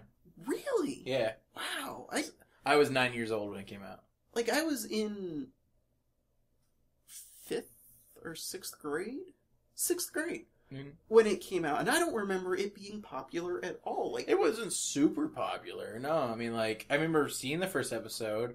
It was just kind of like a hodgepodge of like different ideas. It wasn't like 2 episodes like it normally was. It was just like 4 or 5. And there's even like a silent one where like it was just him blowing a leaf, and like it went on for a little bit, but it was entertaining enough. But yeah, so the original creator is back. He's coming back in 2015. Good for him. And that's just kind of apparently he never left SpongeBob. He just left the television. He was working for the comics for a while. Oh, not that I follow the comics, but it's not a bad area to go into. I mean, I think some of the Simpsons' best stuff happens in the Bongo comics. Oh yeah. There's an issue where Bart decides just to screw with everybody. He's going to behave for a day, and it causes more chaos than he could have ever imagined. Oh yeah. Like there's like cars wrecking and all sorts of stuff. And I think that was the Free Comic Book Day one. Like, I always look forward to the Free Comic Book Day Simpsons issues. I think I have them. If you look down there, you can see like a pile of them, of just like Free Comic Book Day stuff from last time. Yeah. Yeah. Hey, can't beat free. Yeah, definitely. But yeah, so Star versus the Forces of Evil. It does remind me a little bit of Scott Pilgrim too. Okay, now I think I realize what I'm feeling from it. Like it's got the big eyes of Scott Pilgrim, and first obviously there's the parallel of versus I should have drawn a Scott Pilgrim Star parody. Well, you don't know who the villains are. I don't know yet, but I recently drew it's already aired. It's got like 5 aired. Like it's a TV show. It's got like 5,000 views right now. Today on Drawing with Steven, we're gonna paint some happy trees. We're gonna draw a nice mustache on the big mean bald guy's face. That's from Master of Disguise. It's the only thing I liked and stuck with me. Okay, but go on. DVD features. So that I drew Steven Universe and Star because obviously the parallels there are interesting enough, and the styles fit. Yeah, kind of. There's she's a little bit more loose with her stuff. And she's a little bit more complicated than most of the Steven Universe characters are. And I have them enjoying some cookie cake. Cookie cat. Cookie cat. I keep saying cookie cake. It hyped it, too. It's weird. I want some ice cream sandwiches now. Oh, man, that sounds so good. You want to get Cold Stones after this? Do they have good ice cream sandwiches? I don't know if they have ice cream sandwiches, but they have good ice cream. Okay. That sounds delicious. Because I think Maggie Moo's will be closed by the time we get out. Man. So, going through the Tumblr, Rocky Horror Picture Show. Let's talk about that. Do you have any experiences with it? I've seen it. It was about 10 years ago, I think. I need to get it on Blu-ray. I definitely respect it as a piece of art. I'm going to put it on the wish list that no one asked about. No one responded to the wish list conversation at all. Which is weird because we peppered it in so much, you know? It kind of makes you feel better, though, I bet. It kind of, like, I'm just not going to post it online. Like, that was, like, kind of my way of being, like, trying to get myself to be like, okay, Steven, you can put your wish list out there. You can be greedy. And no one was like, oh, yeah, I like to see it. Or, no, it's cool, man. You should do this. Instead, it was just kind of, like, ignored. We did get a lot of really nice comments about like people liking the podcast, which is really sweet. Yeah, it's always really, really nice. I feel bad that we pushed it to like 3 hours, but I'm glad people enjoyed it. I'm glad people stuck with it. I haven't checked the analytics because I'm scared to. Like, does it actually tell you like if they drop out after a certain amount? All right, I'll pull up the analytics. But so Rocky Horror Picture Show, I got into it in high school, and I went to a couple of live showings. Where, dressed up, wore a skirt and everything. Being a bigger guy, there was never really a lot of options for me. One of my favorite memories is that my friend Cassie had a boyfriend at the time, and his boyfriend was looking at a schoolgirl outfit, right? Someone was wearing this schoolgirl outfit, and he just points to her, he goes, hey, check out her. She looked pretty hot. And then, like, the person turns its head and full-on beard man, and just like, and she's, wouldn't let it live him down, But Rocky Horror Picture Show, for people who aren't familiar, sorry to cut you off there. Yeah, you explain it. I'm going to look it up the analytics. It was a long-running stage show that got a incredibly well-adapted movie. It's a rock opera parody. About sexuality? I guess, and sci-fi and aliens and horror movies. Mm-hmm. It's not a good movie. It's the average viewing, by the way, last podcast is 2 minutes and 59. 1% made it all the way through. To that 1%, I say thank you. By the way, that 1% is, I'm not sure. I can't, someone in Austria really likes this because they listened to a whole hour. Oh, wow.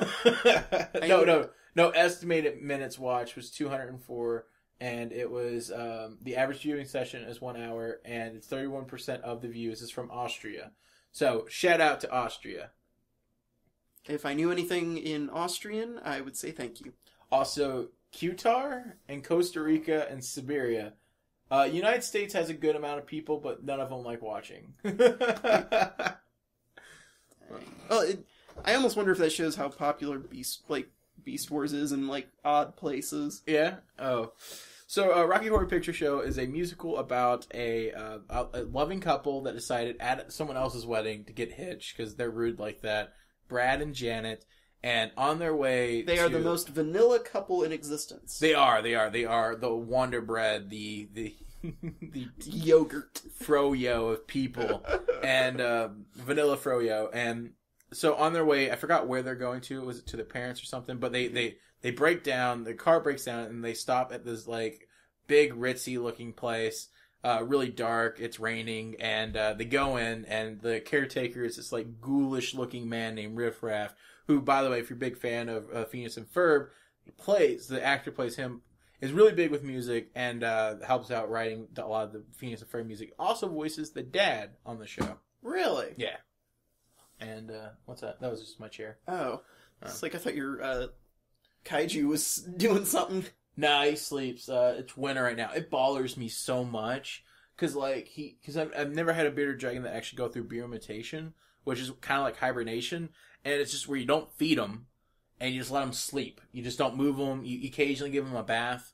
But, like, they're not using any energy, so you don't feed them, because it's unused calories. And it scares me so much. Like, sometimes, like, I came home last night, and, like, he's just, laying there, and I'm tapping the screen a little bit just to see if he's alive, and he's not moving, and he slightly moves his eye. I'm like, okay, he's still alive. Like, this is terrifying. Like, to him, it's just like, you woke me? Yeah, more. But for me, I'm just like, don't be dead, my sweet prince. But so they stop there. This butler, that's basically what he is, kind of brings them in, and there's a conference going on where a bunch of scientists from Transylvania. Transsexual Transylvania, which is a different planet.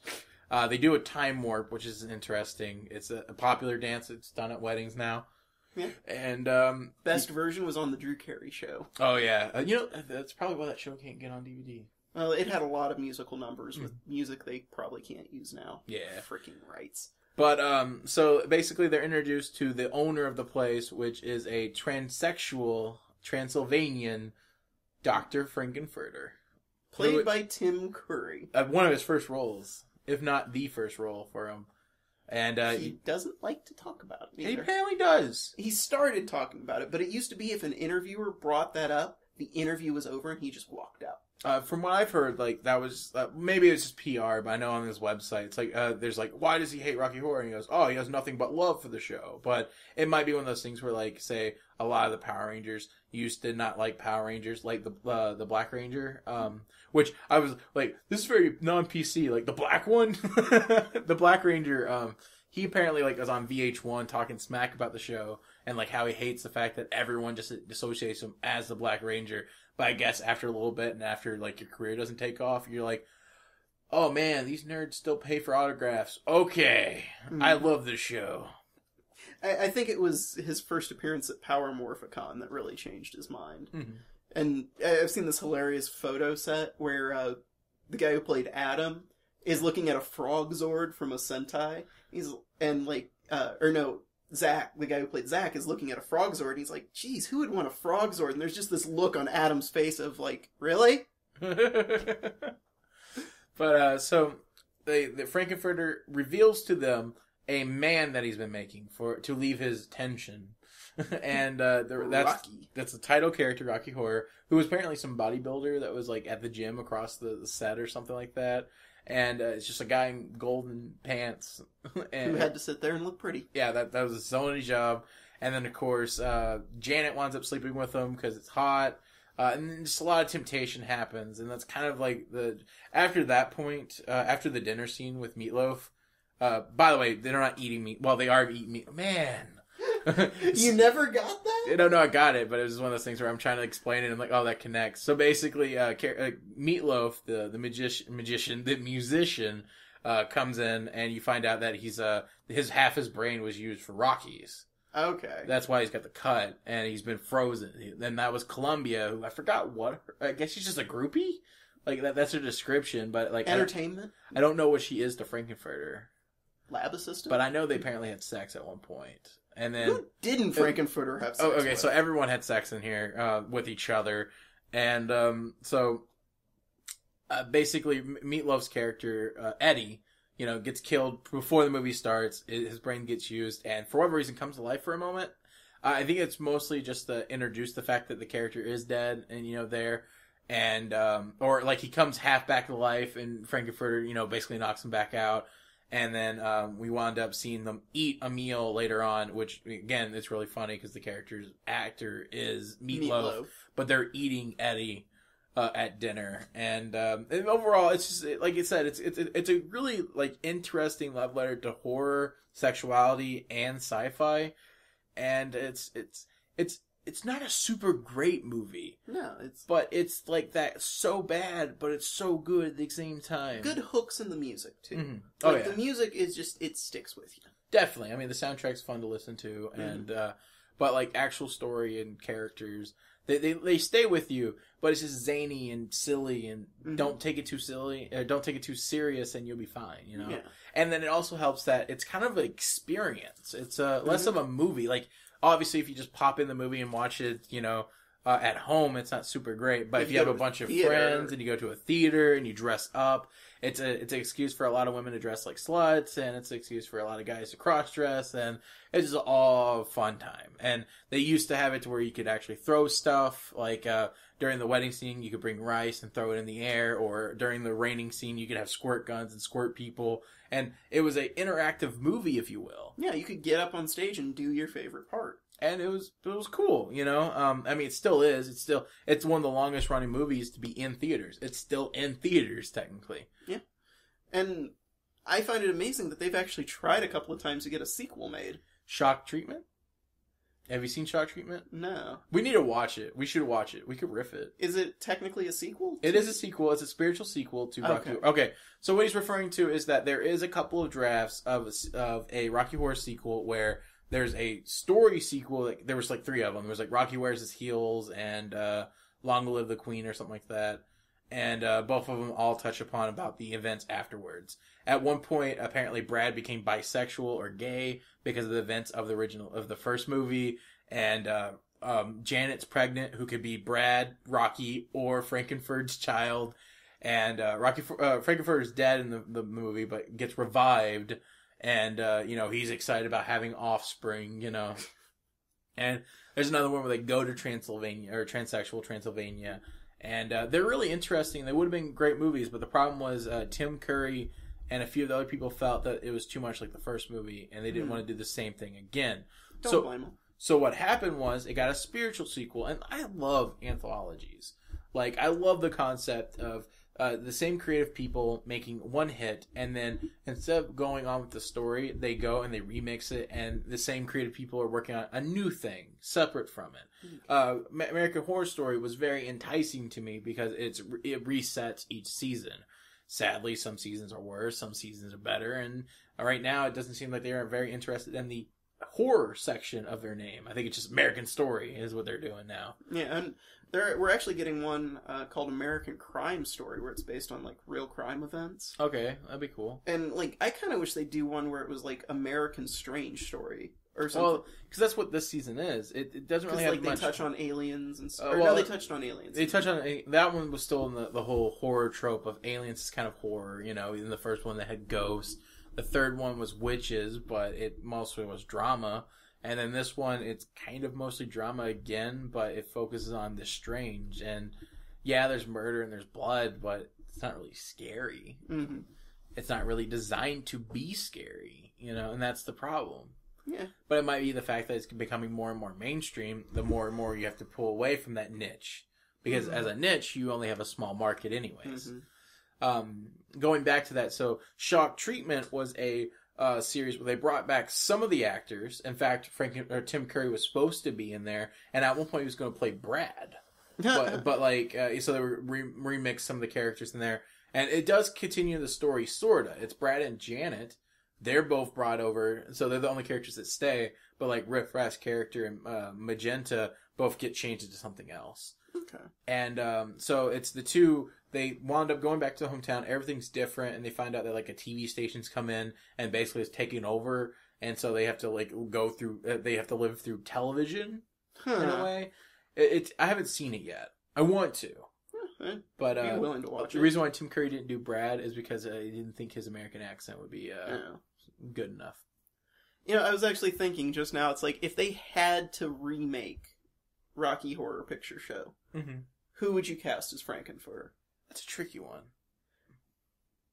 I would almost go the obvious route of Hugh Laurie from House. Okay, I could see that. Or, did you ever watch much of Buffy the Vampire Slayer?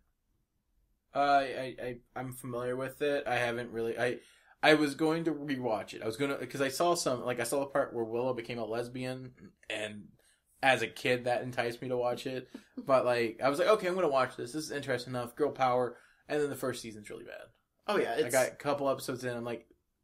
It doesn't hit its stride till season 2. But the guy who played Giles, there's actually a video of him on YouTube doing his own rendition of some of Frankenfurter's songs. Oh, yeah? And he's a great singer. There was an episode where he was singing Freebird or something, like some classic American song. And he was just so good at it. But he was up on stage in this women's jean and jacket combo with these short high heels on and the makeup. And he was doing Sweet Transvestite, and it was just amazing. And it was a much more subdued Frankenfurter than you would expect. But I think it'd be neat for a remake. There's Hedwig and the Angry Inch. Are you familiar with that? I've not seen it. I've heard enough about it. And I know that there's been a lot of noteworthy men playing the transsexual character in that. Neil Patrick Harris was one of them. I forgot who's the current one. Do you know who it is? Dexter. I want to say Dexter played it. Yeah, recently. the Dexter's the one. So, I kind of want to, look at that. Neil Patrick Harris would make a great... No, I would want him to play Brad. Brad? Yeah. He does make a really good... He plays such a great straight guy. In both sexuality and his dynamic in the group. So, I'm on Tumblr again, and I just came across a Megatron that transforms into a Sega Genesis. Mega Drive Megatron. I almost thought about ordering that, but I'm just Is it a real thing? Yes. They're doing a Sony PlayStation Optimus too, which What? I'm That makes Nintendo Optimus would have been better. Yeah, GameCube Optimus. Don't look at the price. Don't look at the price. You will shit. That's a lot of money. It's a Japanese import, man. I'm so sorry. Does it actually play Genesis games? No, but it's actually for that price. For that price, it should. Well, considering the amount of power it takes to run a Sega Genesis game, you could probably put... But I think it's like half the size of an actual Genesis. I got so excited. Like, I mean, I probably wouldn't buy it because I knew it was going to be at least, $50 to $70, and then it's $140. I'm sorry. Oh, that's just go back up. I saw Oreos. Okay. Oreo cookie balls. But yeah, I mean, I don't know. I felt like Nintendo's more of a Autobot, and GameCube Optimus. That would have made it a lot. Well, I would rather for it to be a Super Nintendo because it's a Genesis, But yeah, PlayStation 1's just really, really weird. All right, so another thing that popped up is that Ghost music video.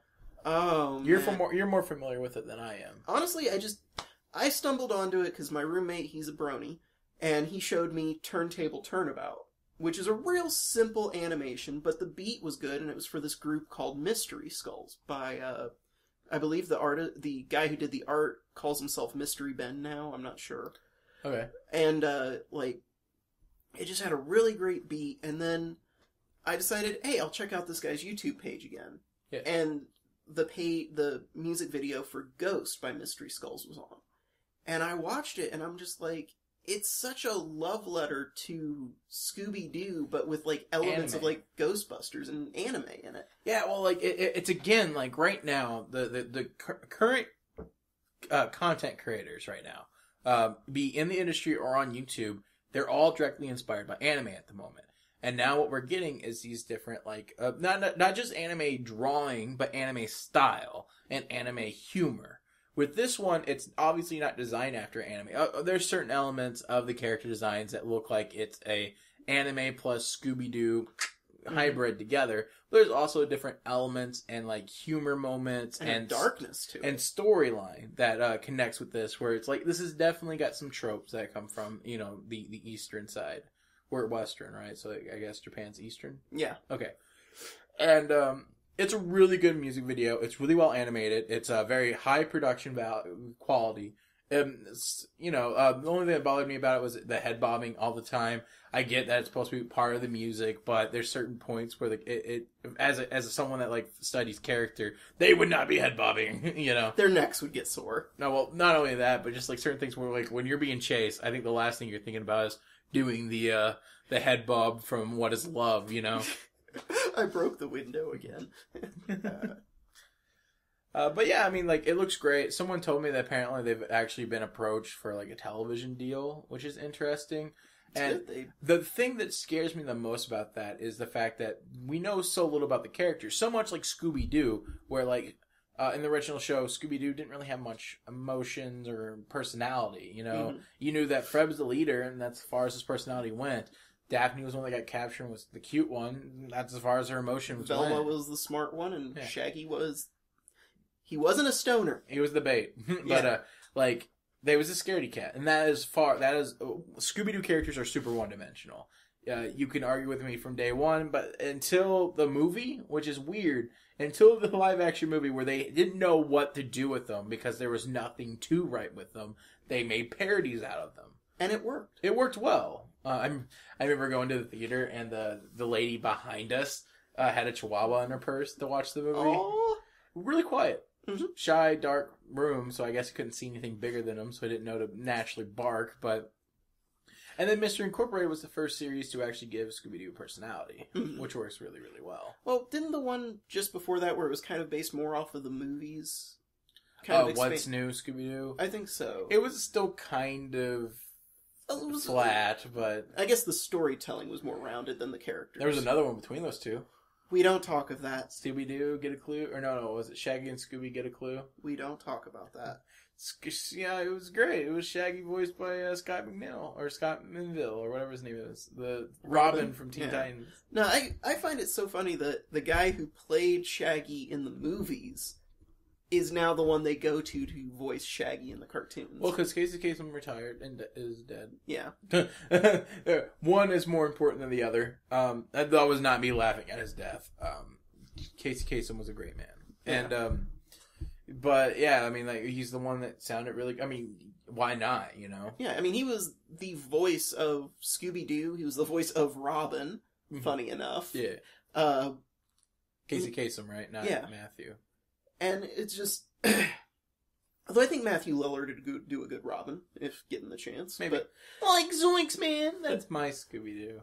That's Shaggy. it's not bad. Like, that's all I can do, though. It's like, I have to say, like Zoinks, man! And then I kind of lose it. He's stuck with it pretty well.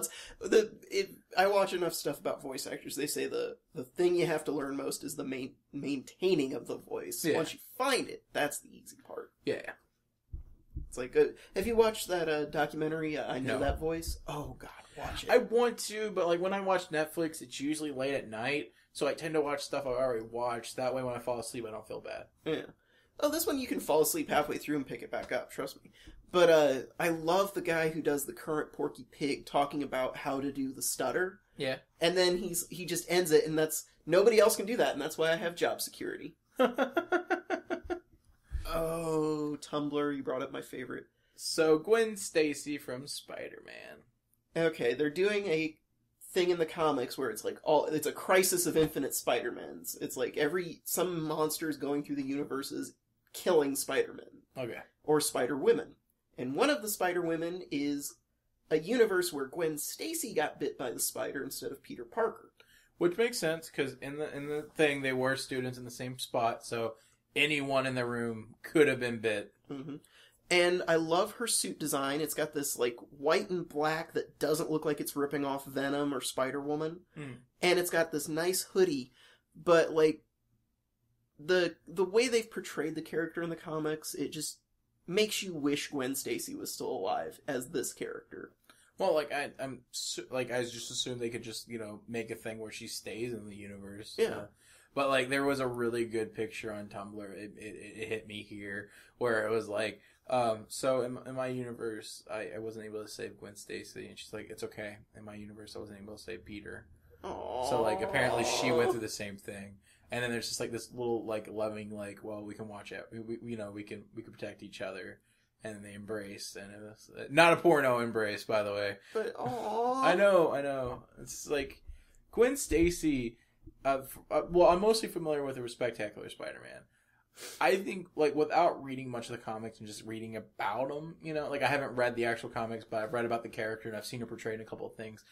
I do find her a little bit more interesting than Mary Jane. Yeah, I mean, in the original thing, I mean, there really wasn't much difference between Mary Jane and Gwen Stacy. It's like Gwen Stacy was more of the approachable popular girl, whereas Mary Jane was the I'm a freaking model type. And I think a lot of it had to do with the editors wanted Peter to get with Mary Jane. Mm-hmm. So they had to write Gwen out of the story, and a lot of people weren't happy with it. Because, but the way I look at it, I'm still mad that they wrote Mary Jane and his marriage out of the comics with a deal with the devil bullshit. Well, I mean, it's better than how she got written out of the TV show. Yeah.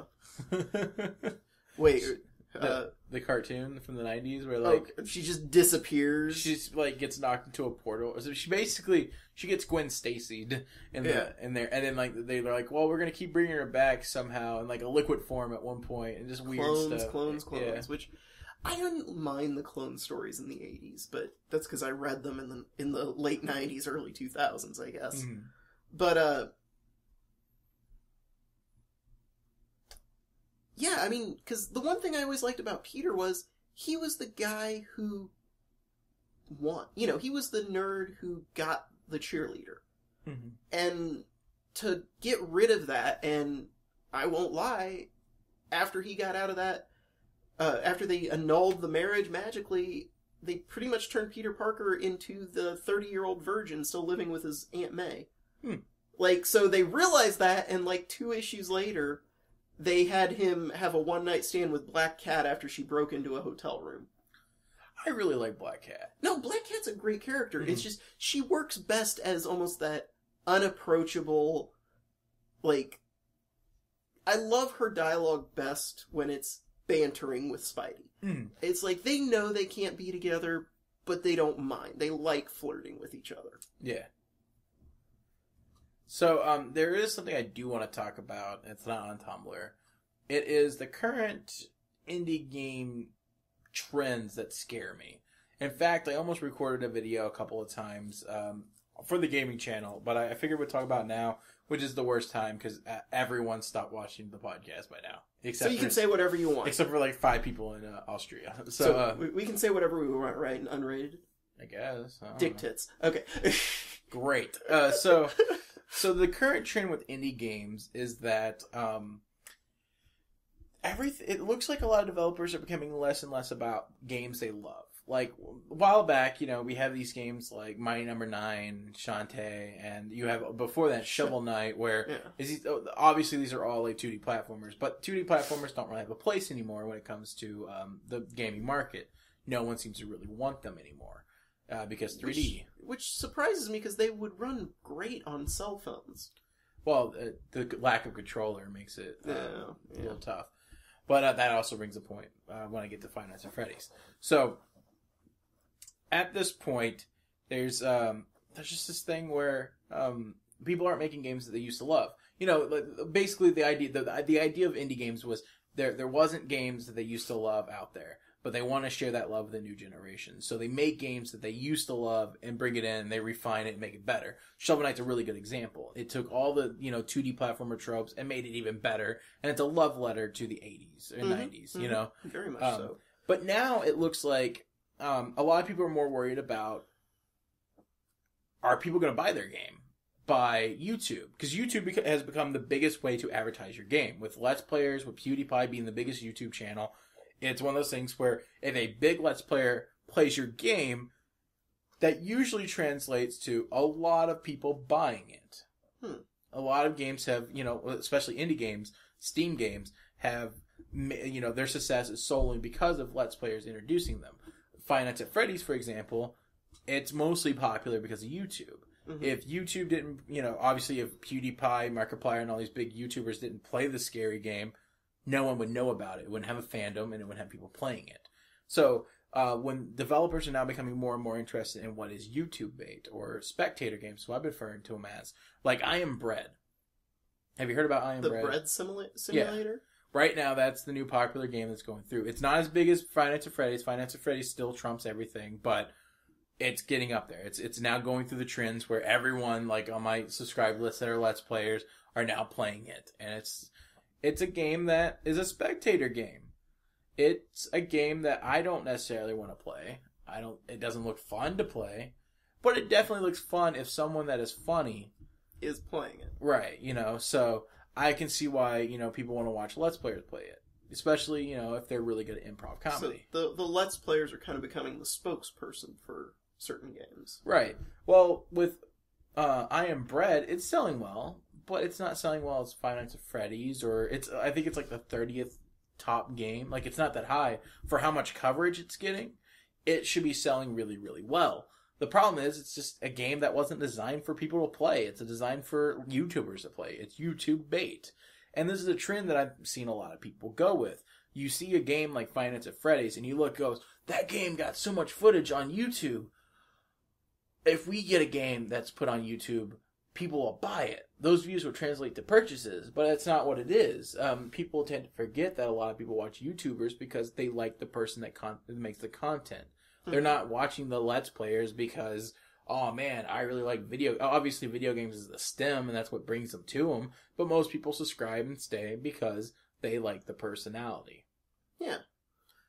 And so Let's Play channels aren't popular because, well, some are popular because they play Pokemon, or they play a certain game. And others are, the big ones are only popular because people like them. Mm-hmm. And it's not really fair to compare I Am Bread to, say, Five Nights at Freddy's, which Five Nights at Freddy's is definitely a spectator game in its own right. Definitely people are buying it. Definitely people are playing it. But for a good majority of people, I don't think people actually want to play it. I think people are interested in the lore and people are interested in the Let's Players, but Five Nights at Freddy's is not a fun game. It's a stressful game. It scares you by lulling you into a sense of security. Well, not really. I think it's the opposite. I think the fact that you have to make yourself vulnerable to protect yourself is what really makes it. I think you're talking about like in the first level, it's really boring and there's nothing really going on, so you think it's okay. And then, shit starts happening and you start getting a little bit more, you get more anxiety from it. But like, it's a stressful game. I didn't have fun with it. And I guess it's a horror game, so you're not supposed to have fun with it. You're supposed horror to be games scared. can be fun. I mean,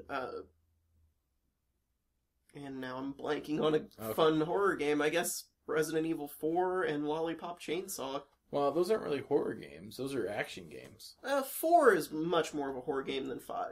Well, duh. Yeah. But Resident Evil hasn't wanted to be a horror game in a while. Yeah. It's barely a zombie game anymore. Yeah, I've really been wanting to pick up Evil Within just because it's by the original people, but it's a free roam.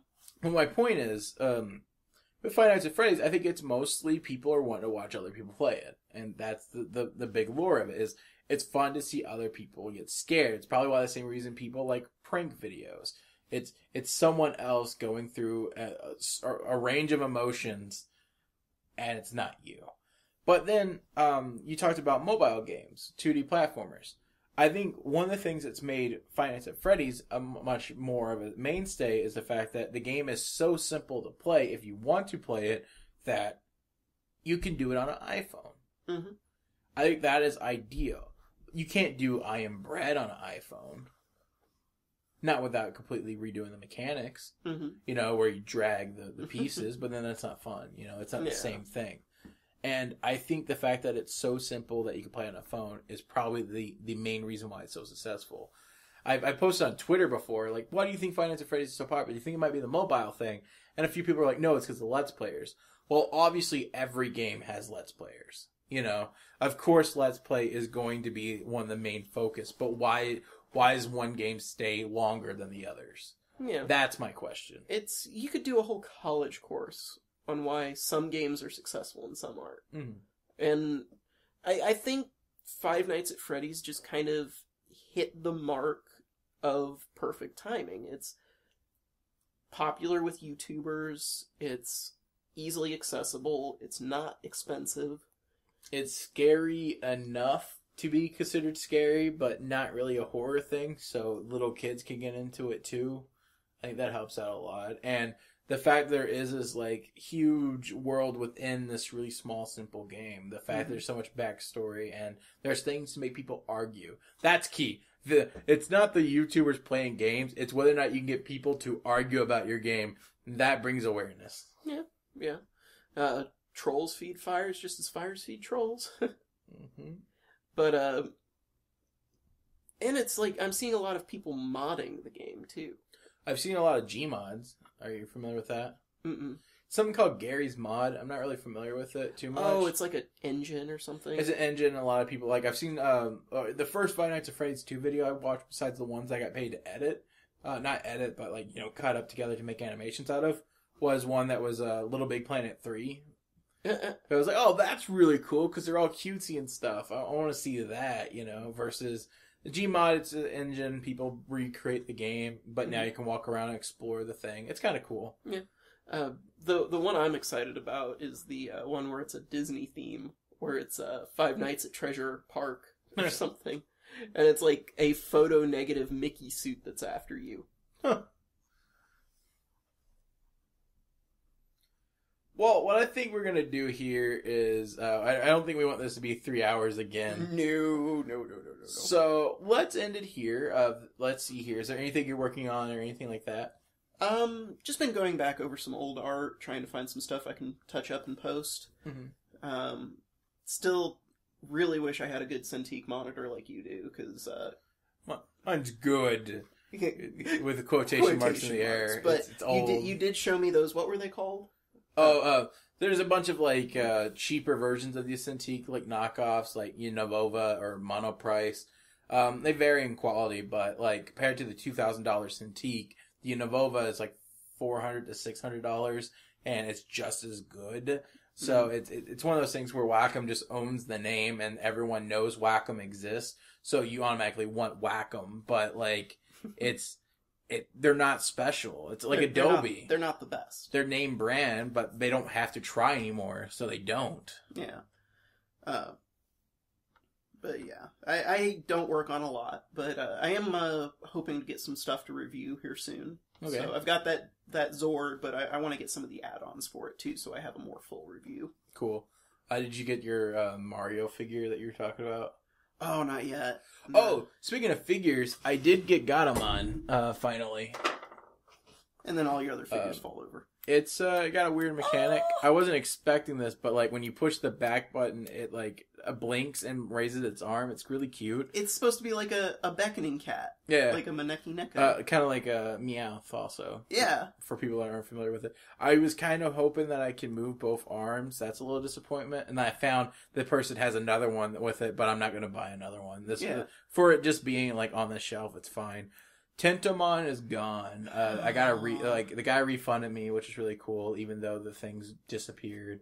I don't think he got it back, and it's one of those things where it's just like, that's a bummer. It's at a dead letter office somewhere. Yeah, and it's one of those things where I just won't get it. Oh, I need to double check eBay. I did bid on a Gomamon, though. Oh, cool. Yeah, it was only like $5, so like, definitely. Speaking of Digimon, have you seen the poster and that they've revealed the name for the next Digimon thing for the 15th anniversary? No. It's going to be called Digimon Tri, and it's going to be set where all the original characters are in high school, where Joe's in college, and Kari and TK are in middle school. That's cool.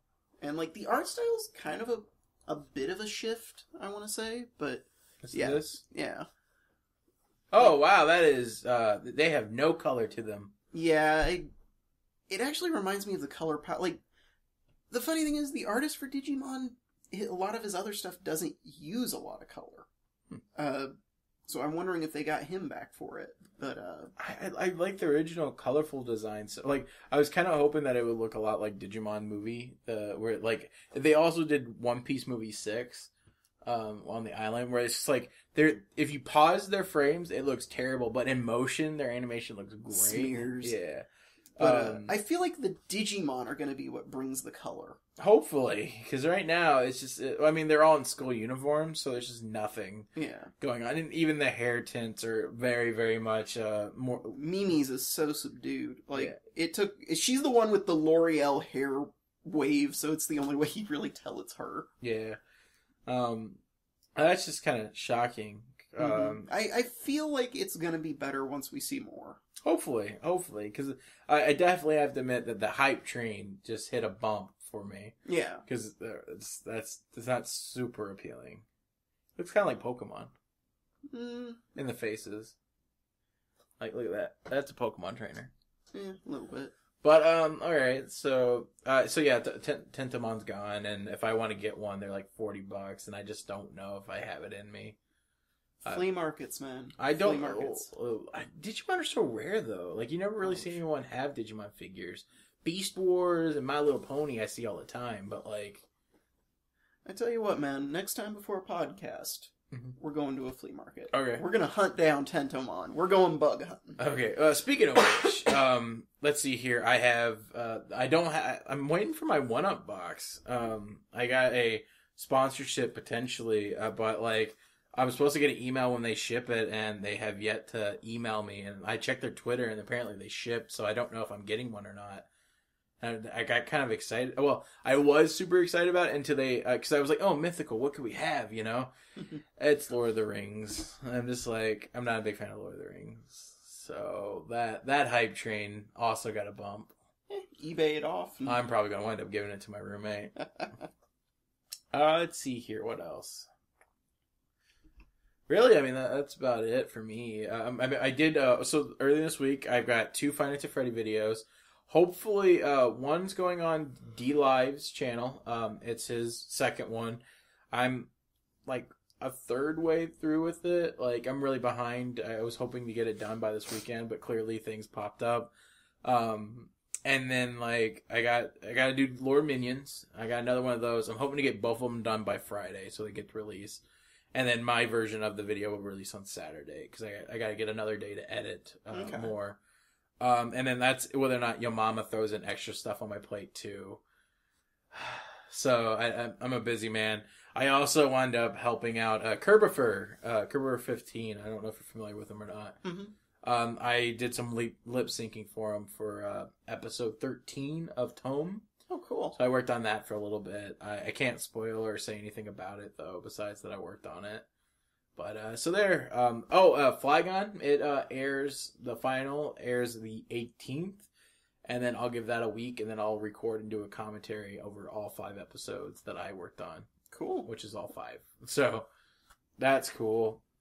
Let's see here. Watch Me Draw's up. I need to do another one for Friday. I might hold off on the Watch Me Draws this week if I'm doing the animation. We'll just replace that. Yeah. Which is fair, I think. And let us know if you somehow made it to the end. If you enjoyed this random format of just kind of talking about whatever, I think it's kind of more exciting. I think it's more interesting. More organic. Yeah, but let us know. And, if not, just suggest a theme. The hard part about this is I don't know what I'm going to draw this as. Because that's a big selling point for me. It's like the thumbnails. I have no clue. I guess I could draw. I could just reuse the Ben 10 ones at Scooby-Doo. We talked about Steven Universe and Star and Avatar and all that. So I might draw one. This is one style and the other is another, you know. But yeah, so this has been episode 4. 4? No, it's 5. 5? Yeah, we had first was Over the Garden Wall, then we had Ben 10, then we had what's the other one? Because I know, was it 3? Have we done only 3? I feel like Beast Wars, and then what was the one before Beast Wars? There was one before Beast Wars.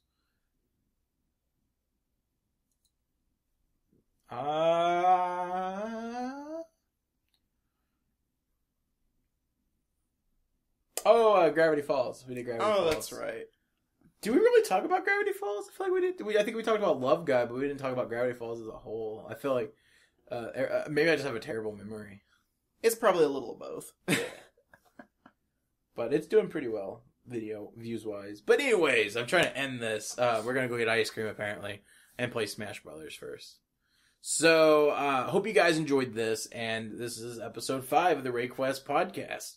By the way, the RayQuest Podcast, I believe, will be doing a new thing with it starting in January. Okay. Like I said, everything on my channel, I think, you might got a taste of it with the new thumbnails with Steven Universe and Steven Universe and Star Watch Me Draw. But I'm definitely going to do some really cool stuff with both channels starting in January. I look forward to it. Yeah. Peace.